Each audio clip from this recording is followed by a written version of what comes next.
bitch. Oh, excuse you? Baloney wash. I'm annoyed.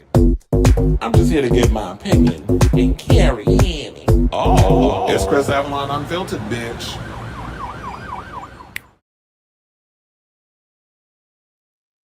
Hey y'all, welcome and happy Sunday. It's your boy Kris Avalon, and welcome to a brand new episode of Kris Avalon Unfiltered. The show we basically talk about all things going on in celebrity news and hot topics. So if that's a show for you, definitely stick around for all the latest that we have coming up on the show. And if you can, please do me a solid and hit that like button, that subscribe button, and also be sure to smash the notification bell. So it also helps with the algorithms, and I want to push this show out there to as many people as possible. And also, so that way you know when we go live with a brand new episode of Kris Avalon Unfiltered. And so we got a lot of tea to get into today on this good Sunday, on the Lord's Day, Lordt, apostrophe S. So we're gonna get. I got a lot on Wendy Williams, like since her interview with she was making the interview rounds with TMZ.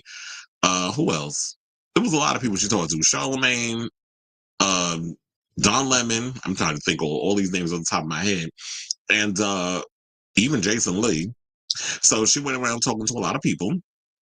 And so her court-appointed attorney has spoke out.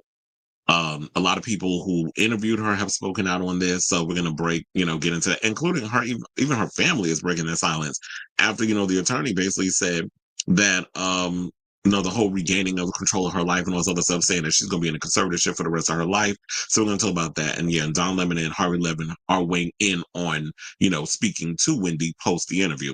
Plus, we got to talk about Drake.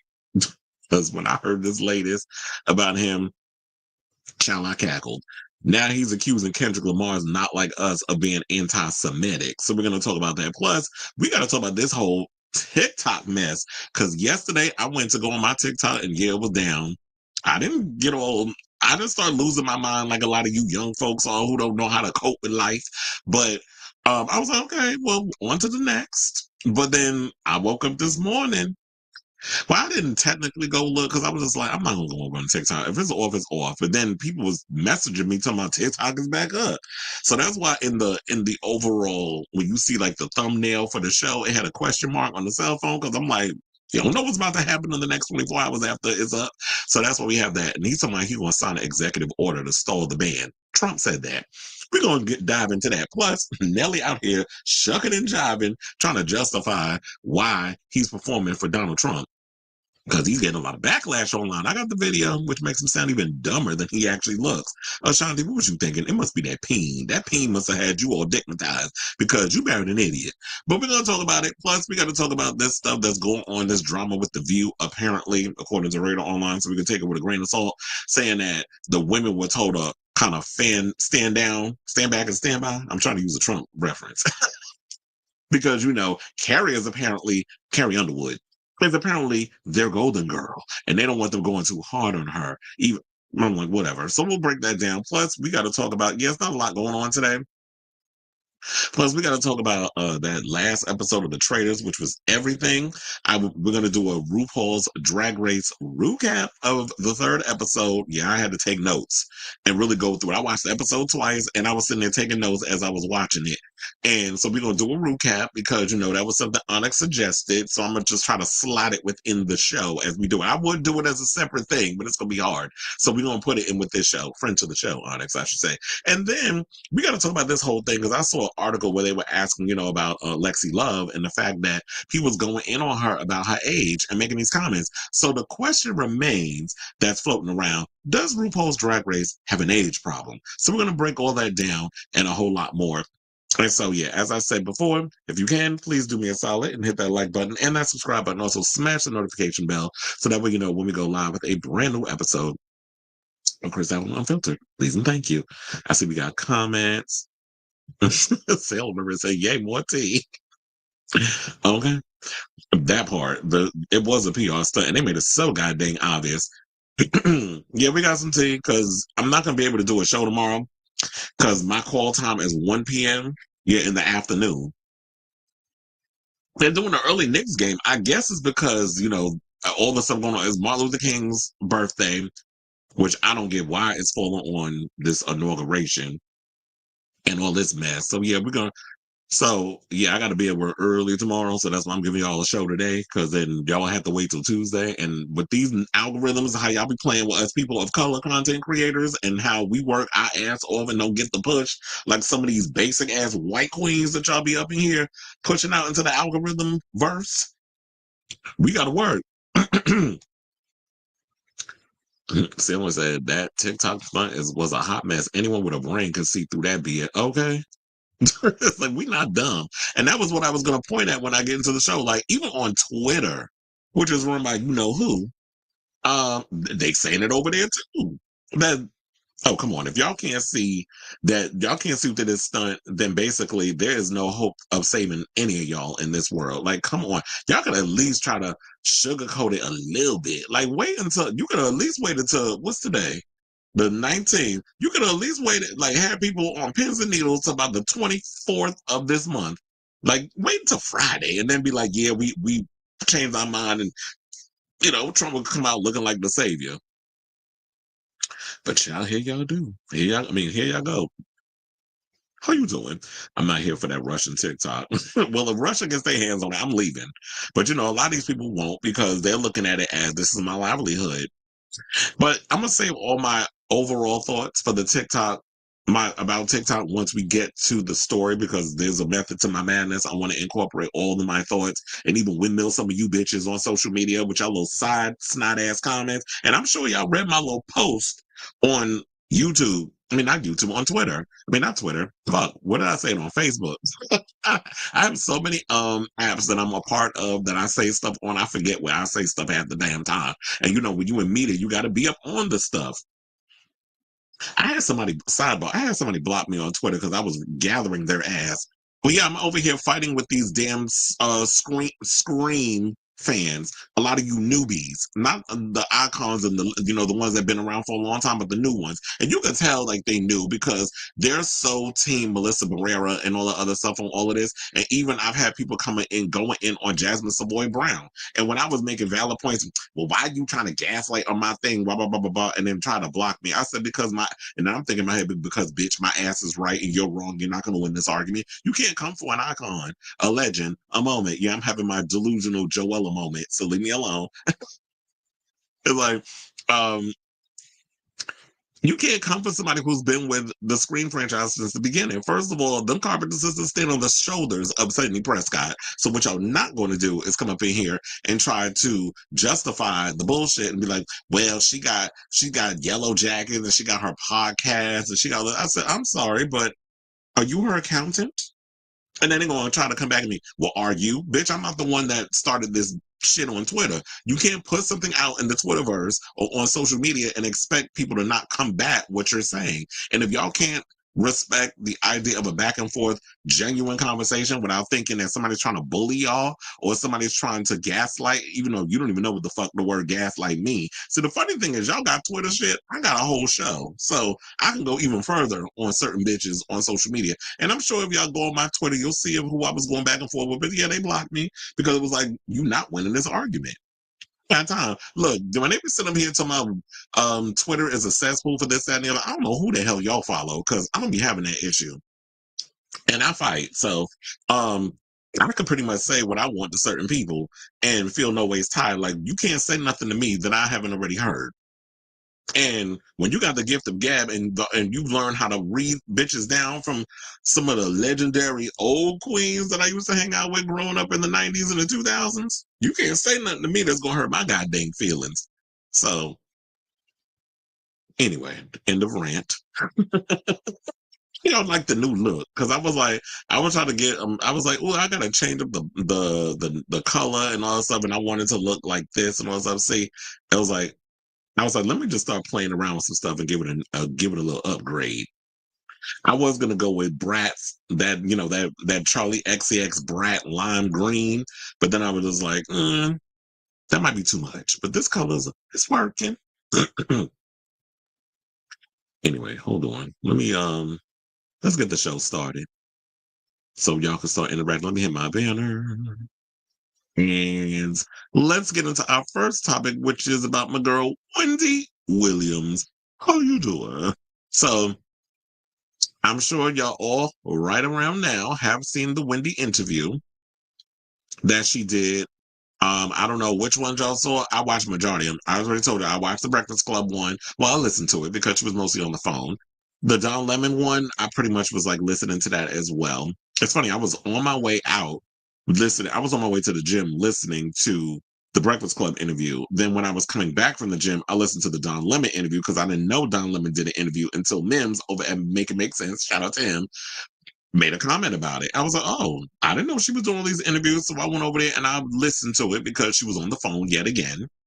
And I already told y'all my overall thoughts. Like, I felt like she did sound lucid. I do feel like with her being in this guardianship that she did get off the drugs and the alcohol, but I think it was mostly alcohol induced, this dementia, frontal temporal aphasia, whatever the hell all that stuff is called. Like, I do feel like a lot of that was alcohol induced, but I do feel like, yes, based off of the last time we saw Wendy, which was when she did the Lifetime, that mess, which in a way is a blessing in disguise because it not only shed a light on what the hell is going on with Wendy Williams and the vultures that she was surrounding herself with, but it also, in my opinion, shed a light on Sabrina Morrissey and a lot of those people who had her in that guardianship. I'm still trying to figure out how the hell Wendy got in that guardianship in the first place. And I do feel like a lot of it came around the fact of when her no good ass bastard of an ex-husband, Kelvin,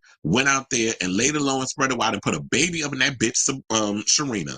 I think that is around the time that all of this downward spiral for Wendy happened. Because Wendy knew, trust and believe, she knew that Kevin was out here cheating. Kevin cheated on her when she had her miscarriages before little Kev was born. I know a lot of y'all don't probably remember that far back, but she's told this story. When she was having her complications with being a mother and trying to bring a baby into this world, and I really feel like, you know what, a lot of these men be around that. They want to bring in an heir or they want to have multiple children. But Wendy's always had fertility issues. Lil Kev is her miracle baby. So when she was able to bring him into the world, she probably thought that was going to be the end all be all. And you know what? Kevin was also, in my opinion, a lot like Kenneth Petty is to Nicki Minaj, her security. So when she was running around here, running her mouth and saying all the stuff that she was saying, she could depend on Kevin to watch her back and keep the vultures at bay. She couldn't prevent that Queen Diddy from banishing her to Philly after she was saying all the stuff that she was saying about how you doing ass. So with all that being said, she was banished to Philly and then she ended up coming back. And then everybody remembers when she was on BLS and then she had Charlemagne come on and all that other stuff, which was a great situation. But Kevin was doing his messiness behind the scenes where he was trying to put them against each other. I think he was the one who started the whole isolating Wendy because remember, Wendy will always say that, you know what, after I do the show, I go home, I draw the blinds, and I do feel like she was self-medicating and stuff at home while Kevin was out here pretending he was doing business on her behalf. He was also leading a double life messing with that girl. And I'm sure Wendy knew about her husband's infidelity, but the straw that broke the camel's back, and I feel like what sent her down this mental breakdown, this downward spiral, was when Journey came into this damn world and the baby made the affair real. Because at any time, we could all sit up in here, be in our delusions of grandeur and deny, and look the other way as long as we getting something else going on in the situation. And I do feel like with her, she was like, the baby made it too real. And that's when she was like, oh, I got to get a divorce. I hatched a plan. He loves gifts, which I'm sure she was probably showering him with a lot of gifts. And he was also helping himself to a lot of stuff because of who he was married to, which kind of makes me wonder, did he really ever love Wendy Williams, or was this just an opportunity for he basically took advantage of a woman at her most vulnerable state? And I feel like that this is a pattern I'm noticing with her, that she was at her most vulnerable, put a lot of that on Kevin. Kevin took advantage for how long, whatever, and she looked the other way as long as she had this idea of the perfect family and all this other stuff. And then after everything happened, then it's like when Kevin was no longer there, that's when the mother vultures came in and took advantage of her at her most vulnerable because she didn't have, in a way, that protection. So I'm still wondering how the hell she got in this conservatorship, which she really didn't explain. And they were saying it's complicated and all this other stuff. So hopefully we find out. But after the interview, because I want to put all that out there. So I feel like before I get to everything else, Do I feel that Wendy is at a place? Does she have issues with probably her memory? I do believe that there are some good days with her and there are some bad days. And I feel like we heard on her good days when she was in the situation, when she was doing the interviews. I also feel like she should not be in this crazy ass conservatorship or guardianship, whatever the hell you want to call it. It's a conservatorship. Let's just call it what it is. It's similar to what Brittany was in. She was in a damn prison.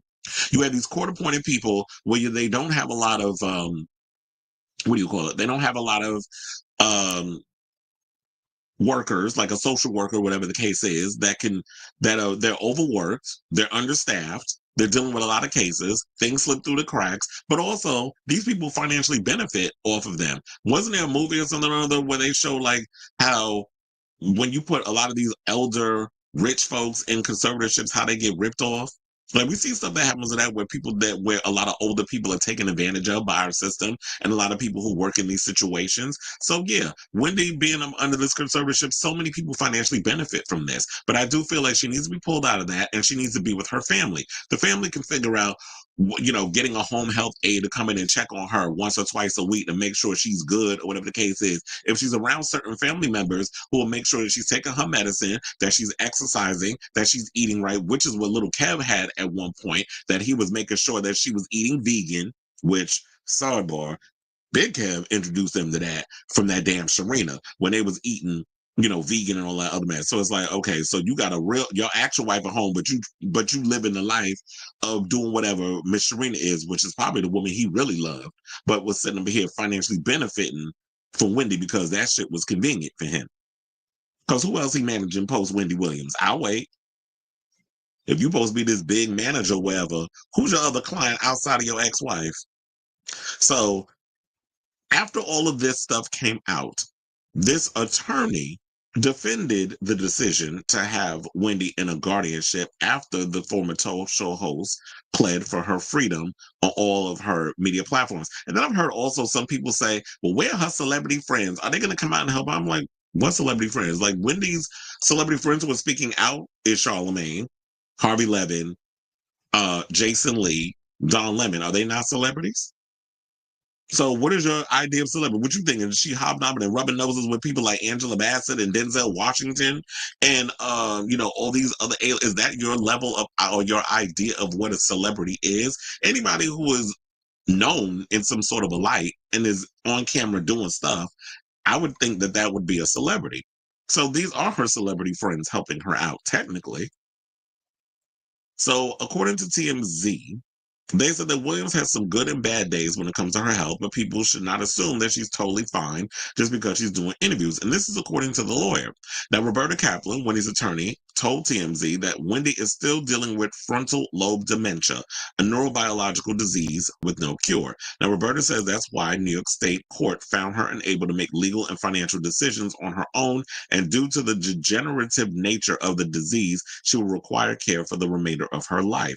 That said, Wendy isn't enduring 365 days of failing health each year. Roberta says some days are good and she has a lot of clarity, which is why she sounded so normal and lucid when she called into the Breakfast Club Thursday morning. Now, Wendy, we already know that somebody in case you missed it, like what happened. We already know. We don't need to go through the whole recap again because I just recapped y'all. So and Wendy also, she went on and blasted Sabrina Morrissey, her conservator, during the call and said that Kaplan is only repping Wendy in her lawsuit because A&E against A&E for producing the documentary Where is Wendy Williams? Now, Wendy made several other claims alleging she can't receive phone calls from loved ones and her only consistent interactions with people are when nursemaids give her pills. Now, Wendy's niece, Alex, claimed her aunt is not actually impaired and wants fans to get hashtag free Wendy trending. So not only that, but also not only with the free Wendy trending situation, but also, they started a GoFundMe. I was trying to see what number it was up to at this point. But yeah, her family basically spoke out to dailymail.com and said the family of Wendy Williams wishes to address the current circumstances surrounding her guardianship and her ongoing journey towards reclaiming her self-determination. As we navigate the challenging time, we believe it is crucial to advocate for Wendy's rights and autonomy. We are reaching out to esteemed Ben Crumb. Oh, child, they're going after Ben Crumb. Okay. Then Crump Law Firm to assess the guardianship arrangement currently in place for Wendy in New York City. Our primary goal is to ensure that Wendy's best interests are being served and that she has the opportunity to regain control of her life and decisions. Wendy is an extraordinary individual who has inspired countless people through her work and personal journey. It is our firm belief that she deserves the opportunity to live with dignity and to make her own choices free from undue influence. So I do believe that Wendy is grown enough where she should be making her own, decisions. Why are these people coming in trying to tell her what she need to be doing with her life? Now, I do believe in the beginning, when it was a hot ass mess, when it was over there, drinking herself into a damn stupor, and I believe like the alcohol, alcohol causes you to black out, which does cause memory loss. Now people are starting to realize that yes, when you heavily drink, it does cause dementia. It does cause severe amount of memory loss. Hence, why a lot of times people say when they black out drunk, I don't remember what happened last night. You are kind of you're creating a scenario within yourself where you're causing future dementia to kind of take over your situation the more you drink.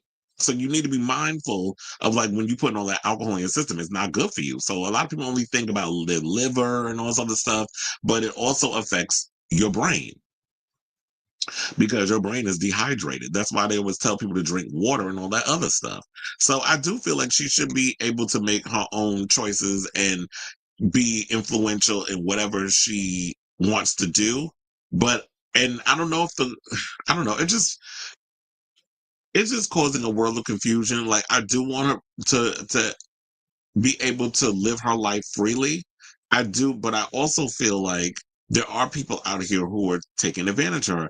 And I understand like y'all are worrying about people taking advantage of Wendy, but where were y'all when she was under this excuse me, this conservatorship when Will Selby and that big back bitch, I forgot her name, the one that was in the Where is Wendy Williams docu-series. Where were y'all when they were taking advantage of her? Where were y'all when when Miss Mamas went and flew Wendy out to LA for a talk show and she was in no condition to be trying to pitch any kind of a show? So where was you, Sabrina? So I feel like if y'all have Wendy's best interests at heart, where were y'all in these most crucial of moments? Were you consistently checking up on her when we're watching this docu series and she laying in bed looking half past dead, drinking for days, not wanting to wash her ass, probably breath smelling like 8,000 homeless asses. And then at one point, she's taking off her damn wig, which she swore to whatever deity you worship that she would never do if she was of sound in mind. So where the hell was all you court-appointed people when you seen this lady going in her downward spiral in real time in the form of a docuseries? But now y'all want to come out and try to windmill hard and defend yourselves because of how y'all are starting to look in the eyes of the public.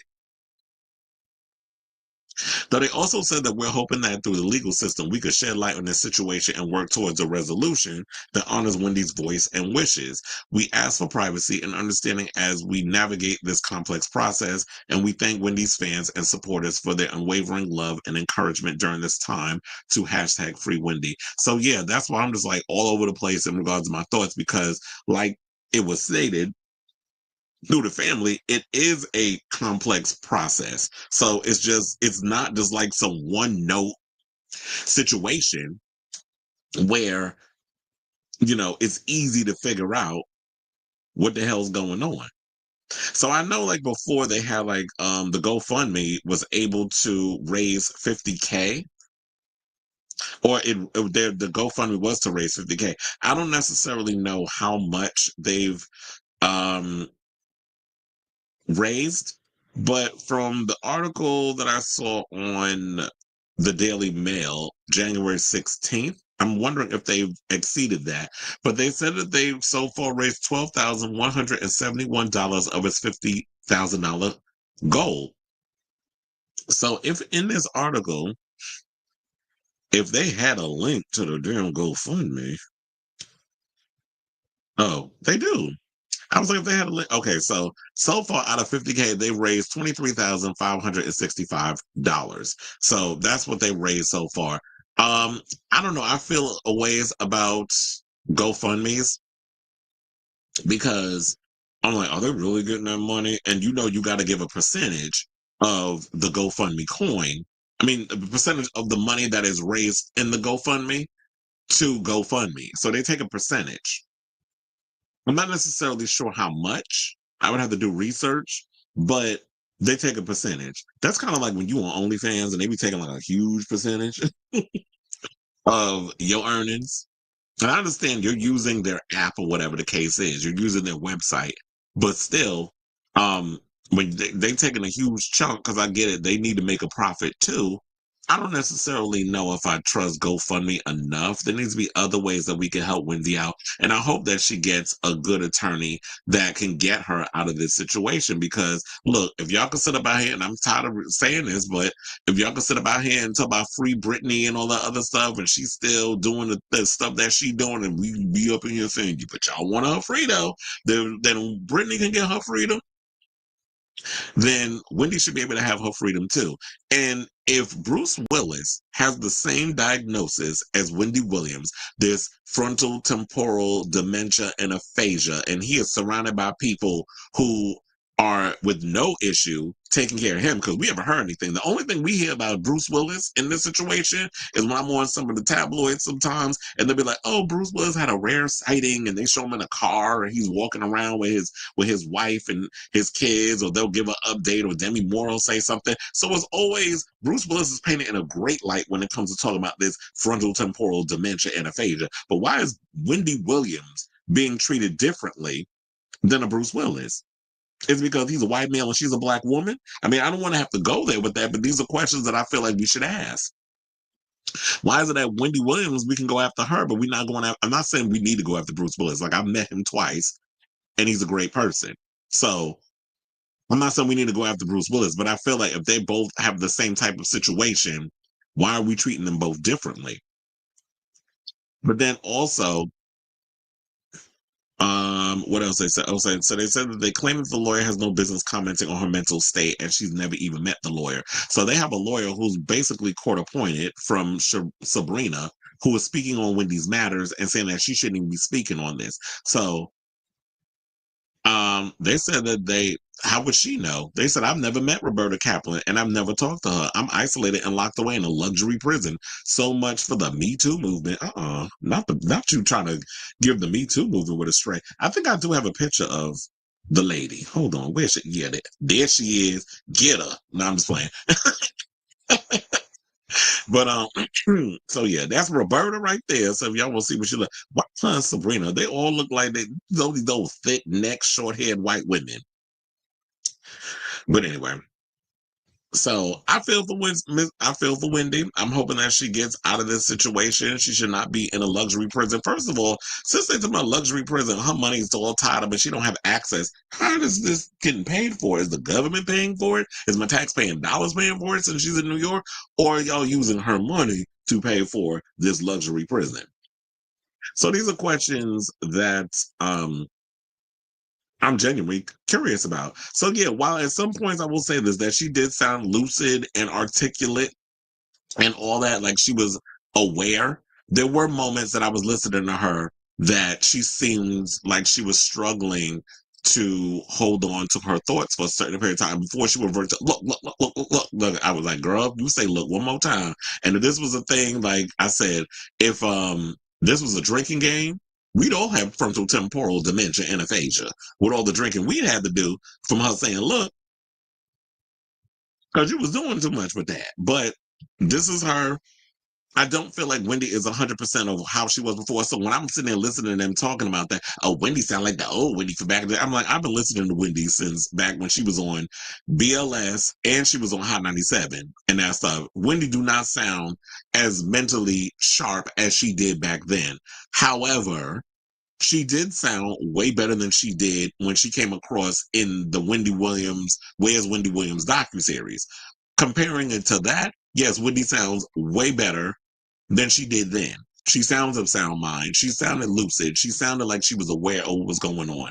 And she probably does have her good days and bad days, but I do feel like also with her getting out, getting some air, being around family and family and friends who love her, if she's out here eating right and exercising and moving around and not just being stuck in a room eating her food, being all lonely and watching TV all day and listening to the radio and having no access to her actual, why is she not being able to have her own phone? Why does she not have a laptop where she can have access to the internet and know what's going on out there? Why is she being trapped in this place like a prison? Are you afraid like she's going to use these devices to bring drugs and alcohol into the room, that she's going to use that? I mean, if she's in this luxury prison where you need a key to get in and out of the building, then the people that work in this facility should be stopping any kind of alcohol or drugs or whatever. If people are coming in, you should be searching and be like, okay, what you bringing?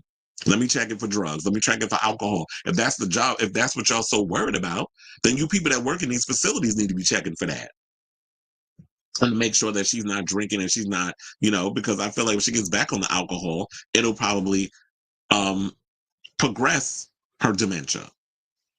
So for all these people out here who are making these comments like they're her damn doctor when y'all are her friends, don't enable the situation. But I keep having to reiterate, I don't agree with them having her in this conservatorship, especially that it's shining a light on this whole situation. So I definitely love to hear from you all in regards to this whole situation. So with that being said, yes, let me know what you guys think of this story in the comments down below. Okay, so now before we get to the comments, because I see we got a couple of them, let's get to this story and talk about Don Lemon and Harvey Levin are weighing in on Wendy Williams' situation. So y'all already know I don't want to recap it again, but Don Lemon did an interview with Wendy Williams after Charlemagne. Charlemagne had the first interview, then it was Don Lemon, then Jason Lee had an interview with her, and then Harvey Levin also spoke with her. He didn't really go into details because he said it was between the both of them, but they did have they basically had a little conversation. So yeah, TMZ EP, Harvey Levin basically said that he had a 90-minute conversation with Wendy on Friday and basically said that she didn't show a hint of disability despite her aphasia and frontal temporal dementia. And he basically, he said, first of all, I did not know that Harvey Levin is 74. Can we pause for a second? I know people had their issues with Harvey, but I'd actually sleep with him. Like a good 74. The man hits the gym. The body is snatched. He homosexual, in case y'all didn't know. And I'm like, ooh, Harvey is 74 looking like that. Well, child, I hope I get to be that age to be 74, all body right and tight and looking a little youthful. I don't know if it's the Botox or whatever, but he snatched. But anyway, let me get out of that and get back on this topic. I know some people probably like ill, but whatever.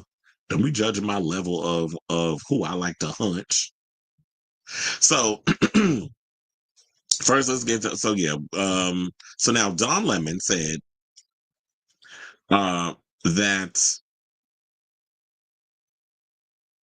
basically he gave his assessment, because I had to scroll down a little bit because I was like, everybody's doing recaps and stuff on their articles. And this was from Too Fab, by the way, so shout out to them.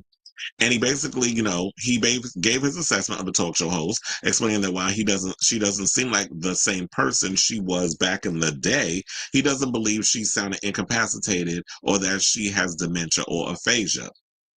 He said that Williams appeared lucid. He said, this is my assessment. Does Wendy sound like the Wendy Williams back in the day when I was on her program? No, she doesn't. Does Wendy Williams sound like the Wendy Williams that visited me at my house and then would call me randomly? No. Does Wendy Williams sound lucid to me? Yes. Does Wendy Williams sound like she has dementia? No. Does she sound like she has aphasia or any other of that stuff, or that she's incapacitated? No. And I think what hurt a lot of the people in the media, because y'all did kind of drag this up a little bit. I feel like y'all over dramatized it. When y'all say somebody is lucid, you make it sound like they literally just laid out in the bed, half-past dead, drool coming out of the side of their mouth, they shitting all on themselves, and they got to get them, somebody got to come in with a bedpan and scrape their booty hole and all other stuff and clean them up. That's the way it comes across when y'all say somebody is incapacitated, when y'all put it in that way. And when we looking at her, like, incapacitated in what way?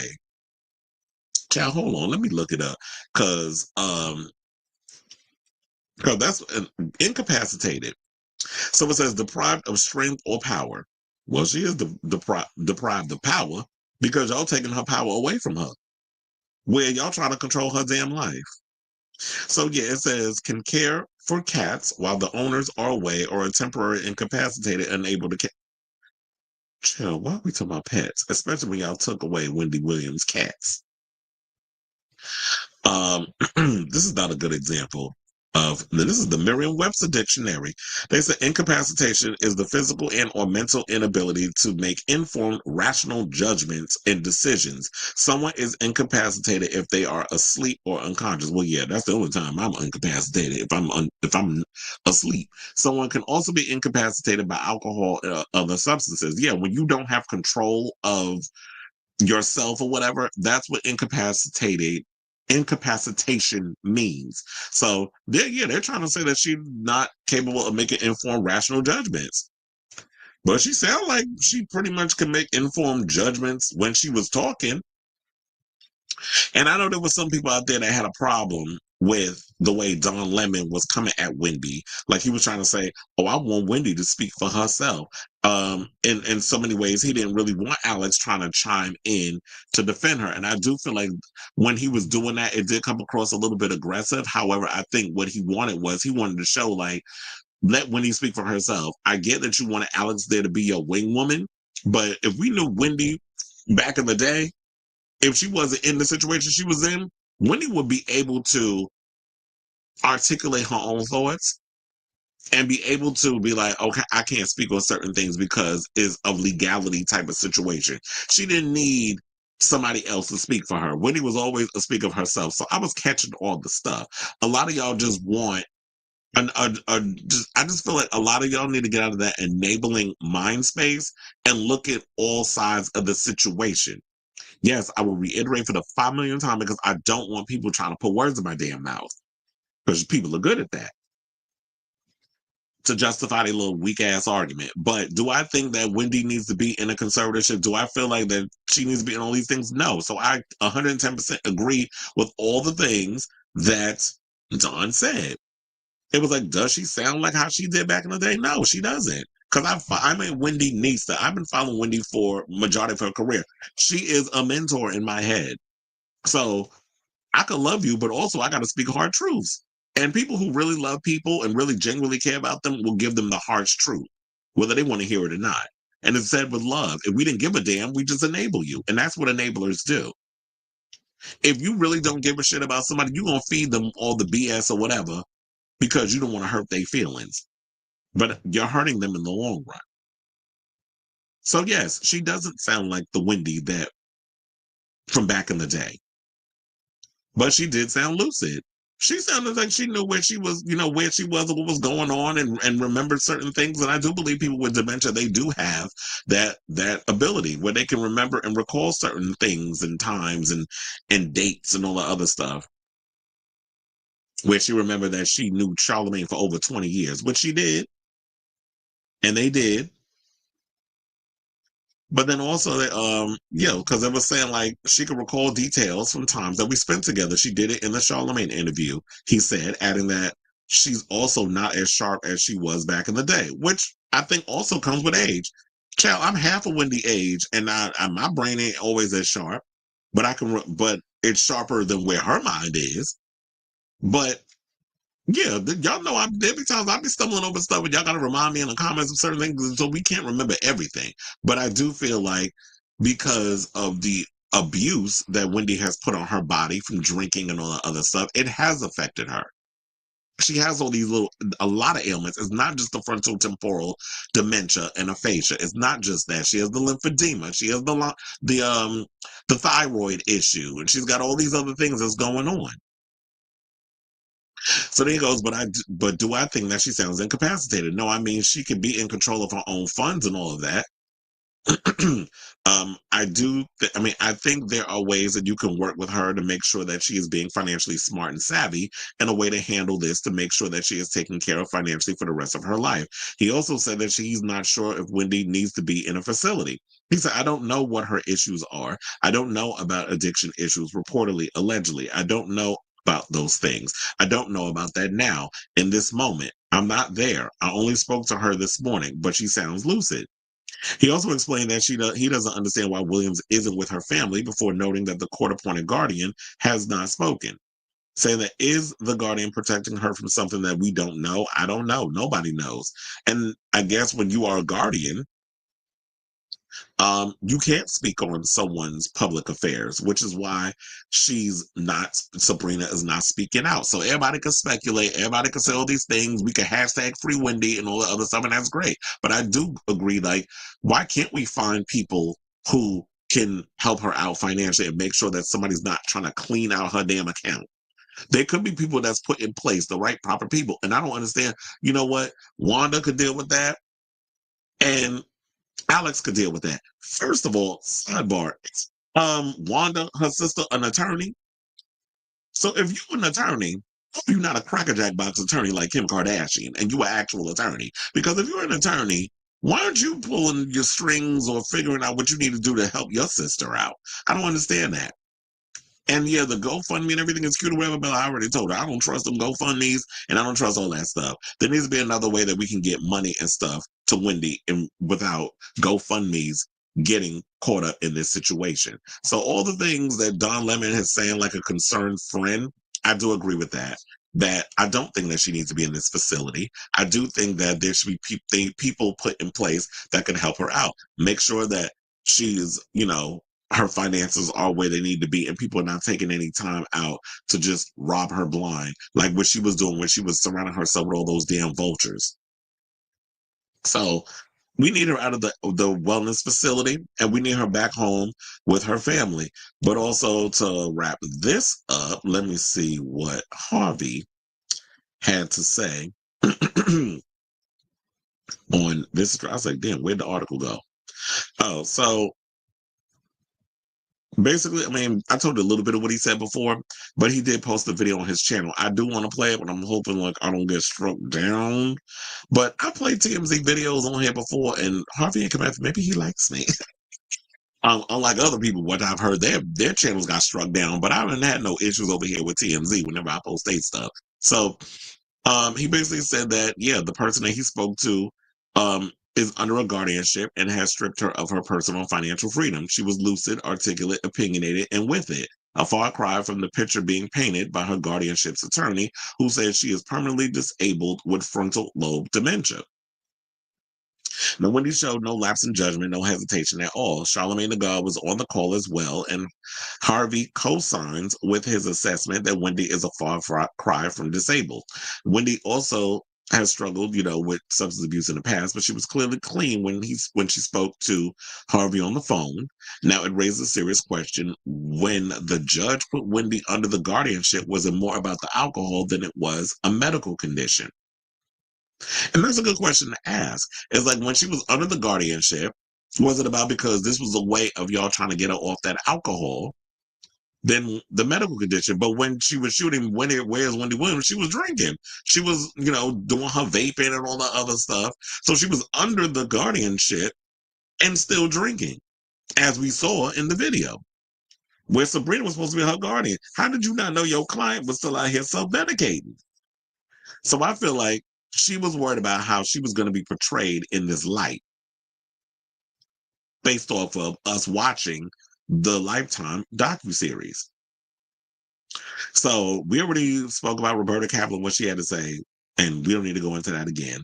But the question is what they're asking: is Harvey off base by thinking Wendy might do better as a free person with a sober coach rather than being held in an assisted living facility under a strict guardianship? Well, look, I feel like that we need to open up Wendy's medical stuff. We need to get some people who understand what's going on with her to really look at her. The doctors that she would probably trust that they could bring into this situation. And I feel like now that she's clean and sober, she needs a new reevaluation. And when she's done, let's get her out of this, and then it lightens up your load, Sabrina, and all of you people over there, and you can move on to helping all the next people. Isn't that what the point is? Like when it comes to these type of facilities, that if there is no family around, I can understand you leaving these people in these facilities for the rest of their life because they have no family or whatever. She has family that want to genuinely take her in and take care of her. So I don't understand, like, what is the goal and the reason that you want to keep her in this situation? To me, it all leads to money. that the more you keep her in this situation, the more you profit off of her and other people. But if she's doing the work and she's clean and sober and she's not drinking and she's not doing all these other things that was putting her in danger in the first place, then it's time to look at her case, let some people come in, help her out, take her off your hands. It lightens your load, and you go off and help these other people. Isn't that the point? Or is this like prison where y'all just want to keep people locked up because it's profitable to keep people in a prison versus letting them back out into the world where they could be changed people? So I know this is like a long situation, a deep dive that we have to go into, and I don't have all the answers, but I'm just hoping that she gets the help that she needs and she gets up off this. Well, she's gotten clearly the help that she needs. She's better the way it seemed. We just need to get her out of this crazy ass guardianship. So I say all this to say, what do y'all think of this story and the latest on Wendy Williams?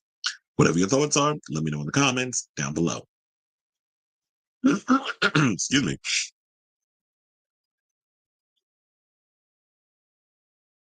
Okay, so let's go up to the comments, Jeff. Um, oh yeah, I heard that story. They are pissed that they moved it indoors. And I saw this comment that had me cackling. Somebody said for somebody who's trying to take over Greenland is moving their own facility indoors because they can't take the cold. Like, chill. Don't believe nothing that come out their mouth. Wendy needs to stop acting like she doesn't know why she's in this situation she's in. Transparency and clarity are your friends. Yeah, because and then she's always been like that, where it's just like we find out things about her, and then well, she could tell everybody business, but when it comes to home, her being the hot topic, all of a sudden you want to be vague. That used to irritate me about her. And this was before this whole situation is what it is. They said Walmart is taking self checkout at well, a lot of them are not just. I mean, not. Well, I'm just saying like all the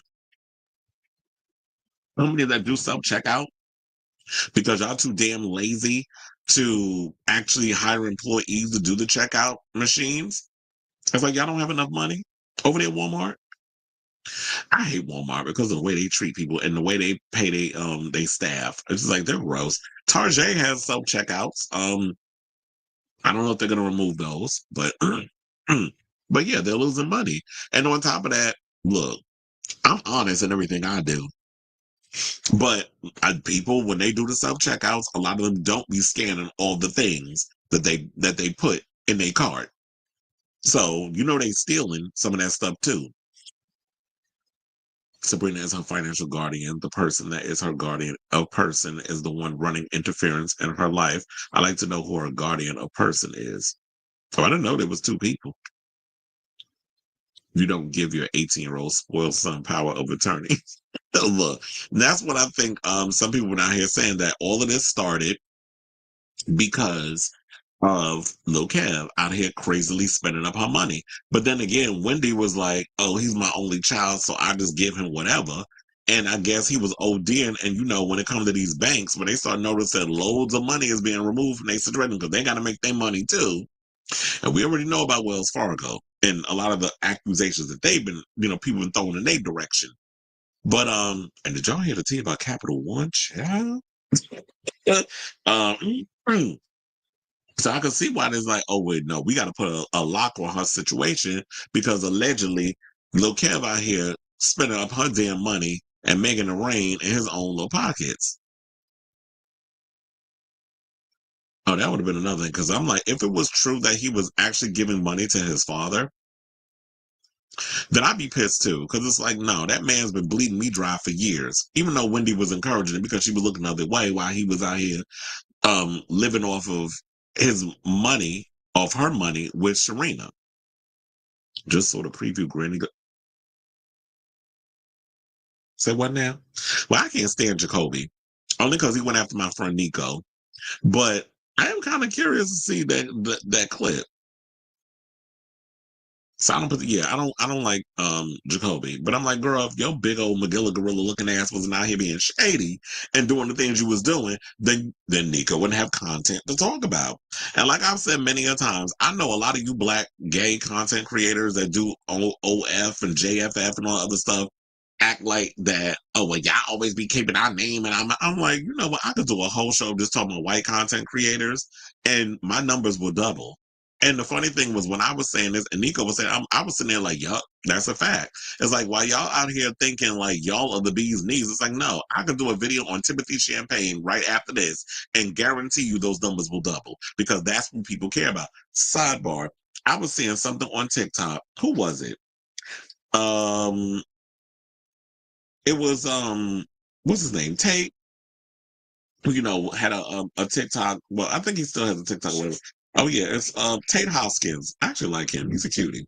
He did a video throwing shade at Timothy Champagne, and I cackled. It's on the TikTok now that it's back up. But I did download it because that's the one thing I love about TikTok. You can download people's videos, and then I will upload it to all my social medias later on. But I had a cackle. He was like the way he was going in on him. What he said. Oh, since we're all gonna die, there's one more secret I feel I have to share with you. And then feel I have to share with you. it was this thing. Godfather. Timothy Champagne is tangibly uncomfortable to watch, and I do not understand how he became so popular. And you want to know something? Not a lot told, because I'm like, he always comes across as like really weird and socially awkward. Okay, so now Roro says GoFundMe takes a 2.9% transaction fee plus 30 cents per donation. Well, thank you for doing the math. You are the accountant of the show because I don't have time to be doing nobody's math. Exactly. When I critique, it's not to humiliate or put you down. I want to hold yourself accountable and learn to grow to your better self. I want the best. Exactly. And for people to think like, oh, if people equate that with, oh, you being a hater, I'm like, you don't know what real friendship is. You don't know what a real friend is. And I'm lucky enough that I've had people in my life that sometimes will give me the harsh truth, even though when I don't want to hear it, I'd be ready to cuss their ass out. And I have. But at the end of the day, those same very people who be telling me about myself, they still around. Because it's like, you know what? You really do like me. In my Sally Field, but you like me. You really like me. So especially those who have potential. Yeah, because it was like, my friend David Laugh, he always like pushes me when he sees like the potential in a lot of the things that I do. And yeah, that's why at this point, because he's seen that potential and I took his advice, even though I'd be so damn hard-headed acting like I know everything. And he'll tell me something. I'm like, you know what, let me give it a try. And then I notice you see how many followers and subscribers that I have on YouTube now because I listened to the people who actually see the potential. And it's like, you know what? They're not saying this to be malicious. I had to go back and find my drag race notes before because I was like, where the hell did I put them? And you said after her son and the father was sucking money out of her accounts, I'm sure the courts don't trust her family as a whole, which is why they will never be granted what they want. Well, we'll see, Chen. Sold to the upcoming president. So yeah, not supporting it. Oh, you talking about TikTok? TikTok is a hot mess right now. Like my head hurts even thinking about TikTok. But anyway, let's get into this headache and let's talk about Drake. Because the Karen is Karening with these shenanigans. So, not like us, right now, maybe the song of the year. And I'm really looking forward to Kendrick winning a couple of Grammys off the back of that song, as well as him performing it at the Bowl during the halftime next month. But isn't it anti-Semitic dig at Drake? Well, apparently this is what he's saying. So recently, Drake withdrew, his controversial pre-action petition against UMG and Spotify, which he filed back in December of last year. He accused the companies of artificially boosting Kendrick Lamar's hit diss track Not Like Us, alleging that UMG could have prevented its release and more. This unsurprisingly earned mixed reactions from social media users and its peers, but quickly the Toronto rapper made his intentions clear. Now, on January 15th, he filed an official lawsuit against UMG for intentionally spreading the false and malicious narrative that he's a pedophile. This is far from the only allegation the suit contains, however. Drake also suggests that Not Like Us is allegedly, now this is where I had to cackle of all cackles. He said it's anti-Semitic. Oh, so now because you have Jewish, you want to sit up in here and use that as a narrative to get your argument. And I feel like Drake, Aubrey, Drizzy, sir, Light Bright, I don't know, me being a mixed race, I can say all this shit. The more you push forward with this, the more stupid you sound and the more credibility you lose in hip hop. People are already clowning you, looking at you as a colonizer, a hip hop colonizer, someone who is not of the community. And I think that is what Drake is looking at, is that like you are not a real one in regards to hip hop. Like when you look at people like a Kendrick Lamar, like a Biggie, like a Tupac, like a Nas, a Jay-Z, you know, a lot of those artists, those are people that literally came from the streets and made something of themselves. You were somebody who was on a teen soap opera, who jumped into the hip hop space, and that's great if that's what you want to do, but you should own up to the type of genre of music that you do. And hip hop is not a monolith. You do pop music in a hip hop space, and you have millions of fans around the world. So you're an international pop star who cosplays as a rapper. And that's what people was kind of looking at it as. And nobody's discrediting what you do. Like you do your little sing raps and all that other stuff, and you've been able to monetize and make that, even though there was other people doing that before him. But you were able to take that kind of genre and style and you mainstreamed it. And so when you try to come out like you was, remember when MC Hammer tried to go hard and do pumps and a bump? Yeah, I'm taking y'all back to the 90s. And people side on like, is this? Because we know Please Hammer don't hurt him. We know Can't Touch This. We know all those songs. But who is this all of a sudden now, because gangster rap is becoming this thing? Now you trying to jump on the whole gangster rap bandwagon. And it's like, yeah, you was from the hood, but this ain't you. Like, we not buying into this because this is not what you gave us from the beginning. And it's like that with Drake. Like, he was trying to come across like he was this hard ass, and it's like, sir, that's not you. People could see through it. Like, you look like a dork who was trying to get that hip hop credibility. And for the most part, you got it. But yeah, people was around here looking at it as like, you're not a colleague, but an effing colonizer. But Drake, let's not try to act like that you wasn't out here saying those shady stuff towards Kendrick. You literally came out here in your song, your diss track, and said he was a woman beater. You also said that he was molested. So you could say Kendrick was molested, but I can't call you a PDF file when you kind of put these things out here yourself, sliding into young girls' DMs, including Millie Bobby Brown, who's happily married to John Bon Jovi's son. But nevertheless, remember, once upon a time, you slid up in that girl DMs and she wasn't of age. And then all these little rumors that was coming out that you was making things extra special for the young girls. So if you wasn't out here putting this kind of narrative into the streets and into what you was doing, then this would not be ammunition for Kendrick to use against you. You can't poke, and I'm tired of having to say this, but I feel like I got to say this every time. You can't poke the bear and then tell the bear how angry to get.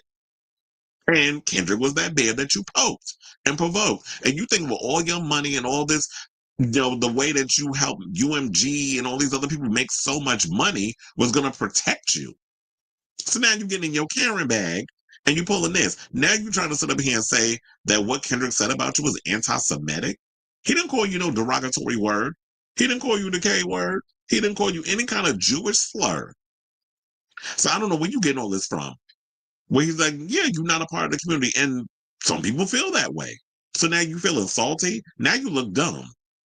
Because I grew up in a time in hip hop where if there was any kind of beef with a rapper, you took it to the you didn't. Well, some of them did go a little too far and take it to the streets and started pounding at each other. Hence the whole Biggie Tupac situation, East Coast West Coast situation. But in the midst of all of that, they did take their beefs and their fight and all the other stuff on wax. They went after each other. Tupac said he slept with Faith Evans, Biggie wife at the time. Biggie came out with Who Shot Ya? Then you had LL Cool J out here windmilling a lot of people. He was another one that was battle rapping with a lot of artists growing up. Then of course we had Ether, where where Nas basically dragged, you know, Jay-Z by his throat. I would have said by his scalp. He had no hair at the time. You know, he had like that tight fade. So we had him by the throat, dragged him across, you know, that New York City concrete where all the dreams are made of, apparently, according to Alicia and Jigga. I was gonna call him Joe Camel, but I was trying to be nice, but whatever. I already said it. It is what it is. So this this case is so stupid. It really is. Like, you look like a straight up dummy with all of this. Like, you mad because the song is hot and people love it. It has nothing to do with UMG and Spotify. It has to do with the people like the song. And then on top of that, he's mad because Kendrick did not copyright the song, so that way people can go on social media and comment on it. Like Kassanat and a lot of the, the influencers who are on social media who are like playing the hip hop space, and they reacted to the song. It wasn't just them, it was just regular commentators who were out here doing it as well. So I don't understand why, like, oh, he's just so mad because, like, oh, people are making fun of me. Like, you're acting like a baby. Like, you're 30 something years old. I think he's in his 30s. He is giving me, like, he's like, what, 30, 31, early 30s. You're acting like a freaking sore loser and a baby. And I feel like these lawsuits are just going to make things worse. And it basically, I feel like, in my opinion, hurts your credibility even more. So I guess that's all I got to say on that. So I wonder, well, yeah, I do wonder from y'all, what do you guys think of this story? Do you think Drake is looking like boo the damn fool with his latest allegations that Kendrick is being anti-Semitic in his, in his Not Like Us single, which I don't know. Really hope you got a good chiropractor for that reach you just did, sir. Because this what you grasping at to try to make this lawsuit more valid, but you coming off looking even more like a dummy. I just don't know. You just giving me dummy tea. So whatever your thoughts are, everybody, let me know in the comments down below. All right now. So let's move on and let's get into this TikTok mess. So yesterday, I wasn't even paying attention on social media and stuff like that. So I happened to go on my TikTok because I was like, let me see what's going on. Because I did upload a video on there yesterday. So, and then it was weird because I noticed like the day before, like on Friday, all of a sudden, I'm like, wait a minute, if TikTok is about to be banned, why all of a sudden they're asking me to upload an avatar as my photo?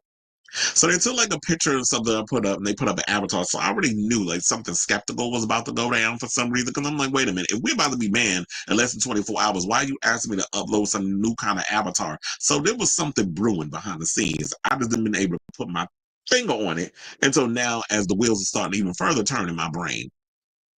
So then I was on my way home from work because I worked a Rangers game yesterday and child, 3 periods and nobody scored. That was annoying. We had to go into overtime twice for somebody to freaking win, and the Rangers won nevertheless. But anyway, so after I was on my way home and everything, and then I was like, let me just go on TikTok to kill some time.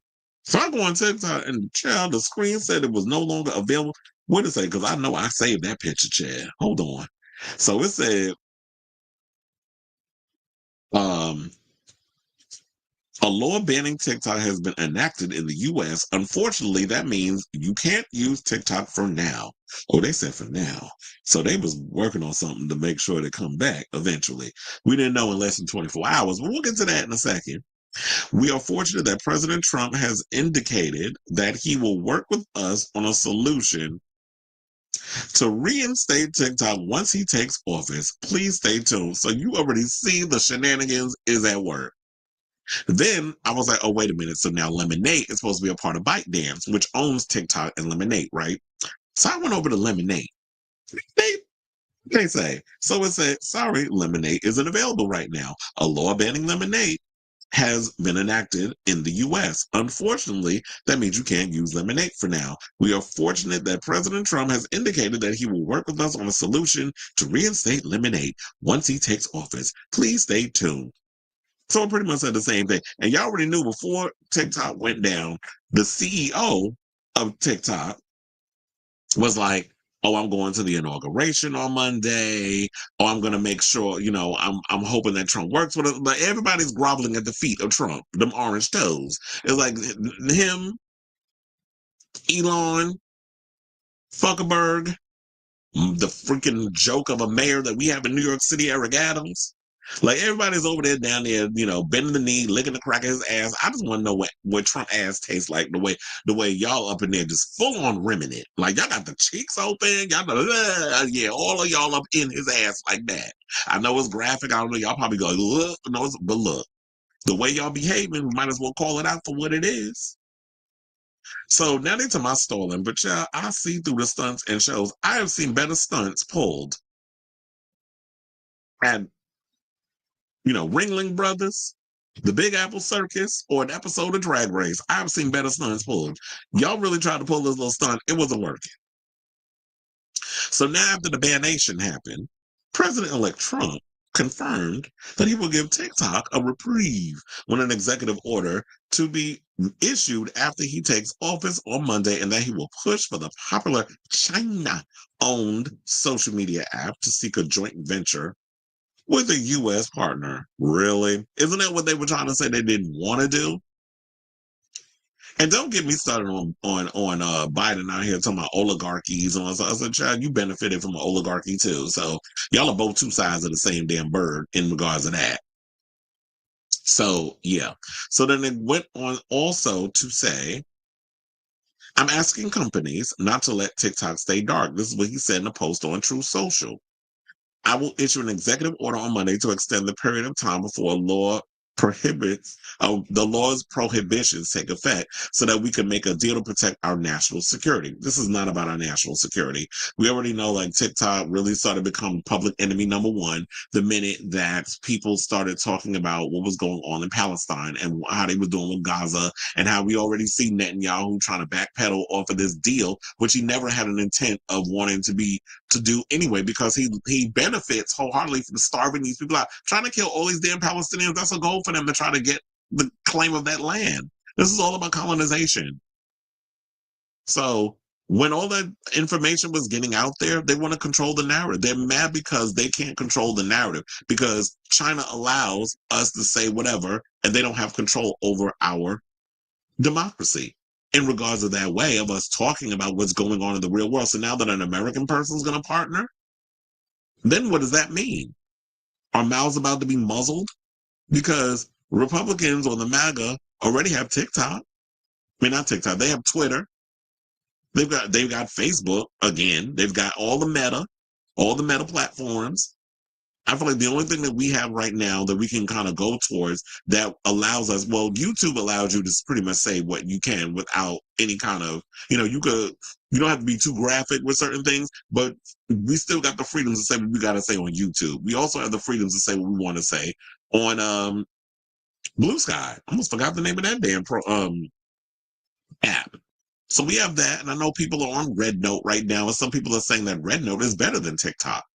I don't know. I have Red Note downloaded into my phone. I have not created a platform for it yet, like not a platform, an account, I should say. I haven't created that. But look, child, yeah. So this is what is it? What he said. He was like, I would like the United States to have a 50% ownership position in a joint venture. Why has it got to be 50%? By doing this, we save TikTok, keep it in good hands, and allow it to stay up. Without U.S. approval, there is no TikTok. With our approval, it is worth hundreds of billions of dollars, maybe trillions. He loves a big number. And what this all sounds like to me is that he wants to finance, they want a piece of that pie over there on TikTok, because, a lot of people have businesses that are thriving on TikTok. And speaking of businesses, see, this is the part where I need to go in and let have on some of you bitches on social media who have the absolute gall to come after people who make their living on TikTok. So I'm sick of this, because I saw a couple of people on my social media platforms making this comment that, oh, now because TikTok is down, some of y'all need to go out and get a real job. Some of y'all need to go out and get it's like, fuck are you talking about? I'm sick of people, no shade, no, fuck it. All the tea, all the damn shade. I'm sick of people out here saying that TikTok isn't a real job. Compared to what? Compared to you sitting in an office doing a 9 to 5 that y'all hate doing? Compared to that minimum wage job where they haven't raised the minimum wage, in 30 damn years, and people are working 2, 3 jobs to make ends meet and still can't afford to have a leg up? Those jobs, a minimum wage job where you're standing on your feet for 10 hours in that fast food restaurant and you barely making ends meet or taking care of whatever. So those real jobs, those are the jobs you're talking about? Because social media, TikTok, all these other places isn't just about people doing stupid dances. People use it to promote their small business. And also, people such as myself and so many others use it to inform you all on our country's shady involvement in foreign adversaries, such as our $1 billion blank check to Netanyahu so that he can continue to pow and bomb Palestinians while also starving them to death. That's why they're going after TikTok. Why are they such a threat? Because, that information is getting out there, and we already know Biden's legacy in regards to his foreign policy, atrocious. George W. Bush started it. Biden went and put the big red bow on top of the box to finish it. So, what is considered a real job? I'm asking. Working a miserable ass job for 40 hours a week? That's what you consider a real job? Or like I said, a minimum wage job where you come home sore for being on your feet for 10 hours? So, if people can actually find a way to make a living wage in this country, people wouldn't have to resort to hustling on social media. People wouldn't have to find other outlets. And if you got the talent for something, why not find other avenues to make a profit? Because you don't have talent? That's why you mad? So, stay mad. I said what I said. And TikTok is back up. So why you mad or thinking that you ate by making that little tired ass comment, you out here looking like boo-boo the damn fool. So you continue to work your 40-hour-a-week miserable ass job while those of us who are over here content creating and making coin are living our best lives. So stay mad, sir and ma'am. But I seen some of you idiots on social media that I know that was saying that, and I said what I said, and I don't give a damn. So Mo Collins posted, with this mess that Trump was talking about, and said, there it is, like clockwork. This is always the plan since he wanted it banned in 2020. It will become a state-run social media platform like Fox, like Russia, and his billionaire friends will grift the other half, further lining their oligarch pockets. What could go wrong? Answer, everything. So when you got people out here talking about, I don't know, he's a fascist. It was like, maybe Nelly, your dumb ass, need to look at this. Oh, I'm about to cuss his ass out after this story. We don't get to Miss Nelly. The only Nelly I acknowledge is Furtado at this damn point. So, I don't know. At this point, TikTok is back up. It is what it is. And here's the thing. Oh, yeah. So here's the thing to confirm that it's back up. So, a lot of people immediately went on social media and was saying, this is all a stunt. We're not buying it. We can clearly see through, I see through all that Maybelline is what a lot of people were saying when they looked at this situation. And then this was a cackle of all cackles. And then we could wrap this up. Elon Musk talking about he want to bring back Vine. So after all this other mess, now we hear Elon Musk talking about he want to bring Vine back. Nope. Leave Vine way back where. Put that where? Back there. We don't want Vine. We have other short form videos and all this other stuff that we could do to bring all that other stuff. And don't even get me started on Elon with his mess, because I don't know how the hell you talking about bringing back some damn Vine when, according to Variety, they talking about the Securities and Exchange Commission is busy suing Elon in federal court for allegedly misleading shareholders when he bought hundreds of millions of dollars worth of Twitter stock in 2022 before acquiring the company. So they said the suit filed in federal court in Washington, D.C. alleges that Musk was required to file a beneficial ownership form with the SEC to disclose that he had amassed more than 5% of shares in the company by March 24th, 2022. The SEC complaint states that Musk began buying up Twitter shares early in the year. Now, by March 14th, Musk owned more than 5% of the company's outstanding stock and thus was required to disclose the size of his stake within 10 days. The complaint states that Musk's failure to comply cost other Twitter shareholders at least $150 million because they sold shares at lower prices without knowing that Musk was amassing shares in the company. So the grift is grifting. This man is a succubus. He's a horrible damn businessman, but he definitely knows how to steal. That's what that's what apartheid Clyde is good at. So yeah, there was a big story about all that y'all should definitely check out. So yeah, so that's all we got on this right now. I'll definitely be keeping my eyes peeled on this whole TikTok situation. And we will be breaking this down what this means. Are we about to enter a sense of them using TikTok just like is TikTok about to become a cesspool similar to Twitter and all these other places? Well, I feel like at this point, those of you out here who are really spreading the news the way we were on TikTok in regards of like the disparities of what's going on in other countries and our country's involvement in a lot of foreign policies and that sort of thing, you might have to find a new avenue or alternative, because if TikTok becomes what it's going to become under Trump, so while y'all are having this temporary excitement of like, it's back, blah, blah, blah, blah, blah, and he looks great in the eyes of the youth, which Trump did get a lot of the youth vote, and during his presidency, which Democrats, I can't. I'm tired of giving y'all advice because y'all just gotta really hit y'all rock bottom for y'all to see why y'all are in the shitter right now in regards of everything that y'all are doing and a lot of the stunts and shows that y'all was a part of, sabotaging Bernie Sanders and all that other mess, and even most recently sabotaging AOC when she was supposed to get that job, and y'all decided to put that man who's damn got one foot in the goddamn grave. That's that bitch Nancy Pelosi. Don't even get me started on her. And why we all in the situation we're in and a lot of that stuff. Yeah, as a registered Democrat, I'm reading my own side as well.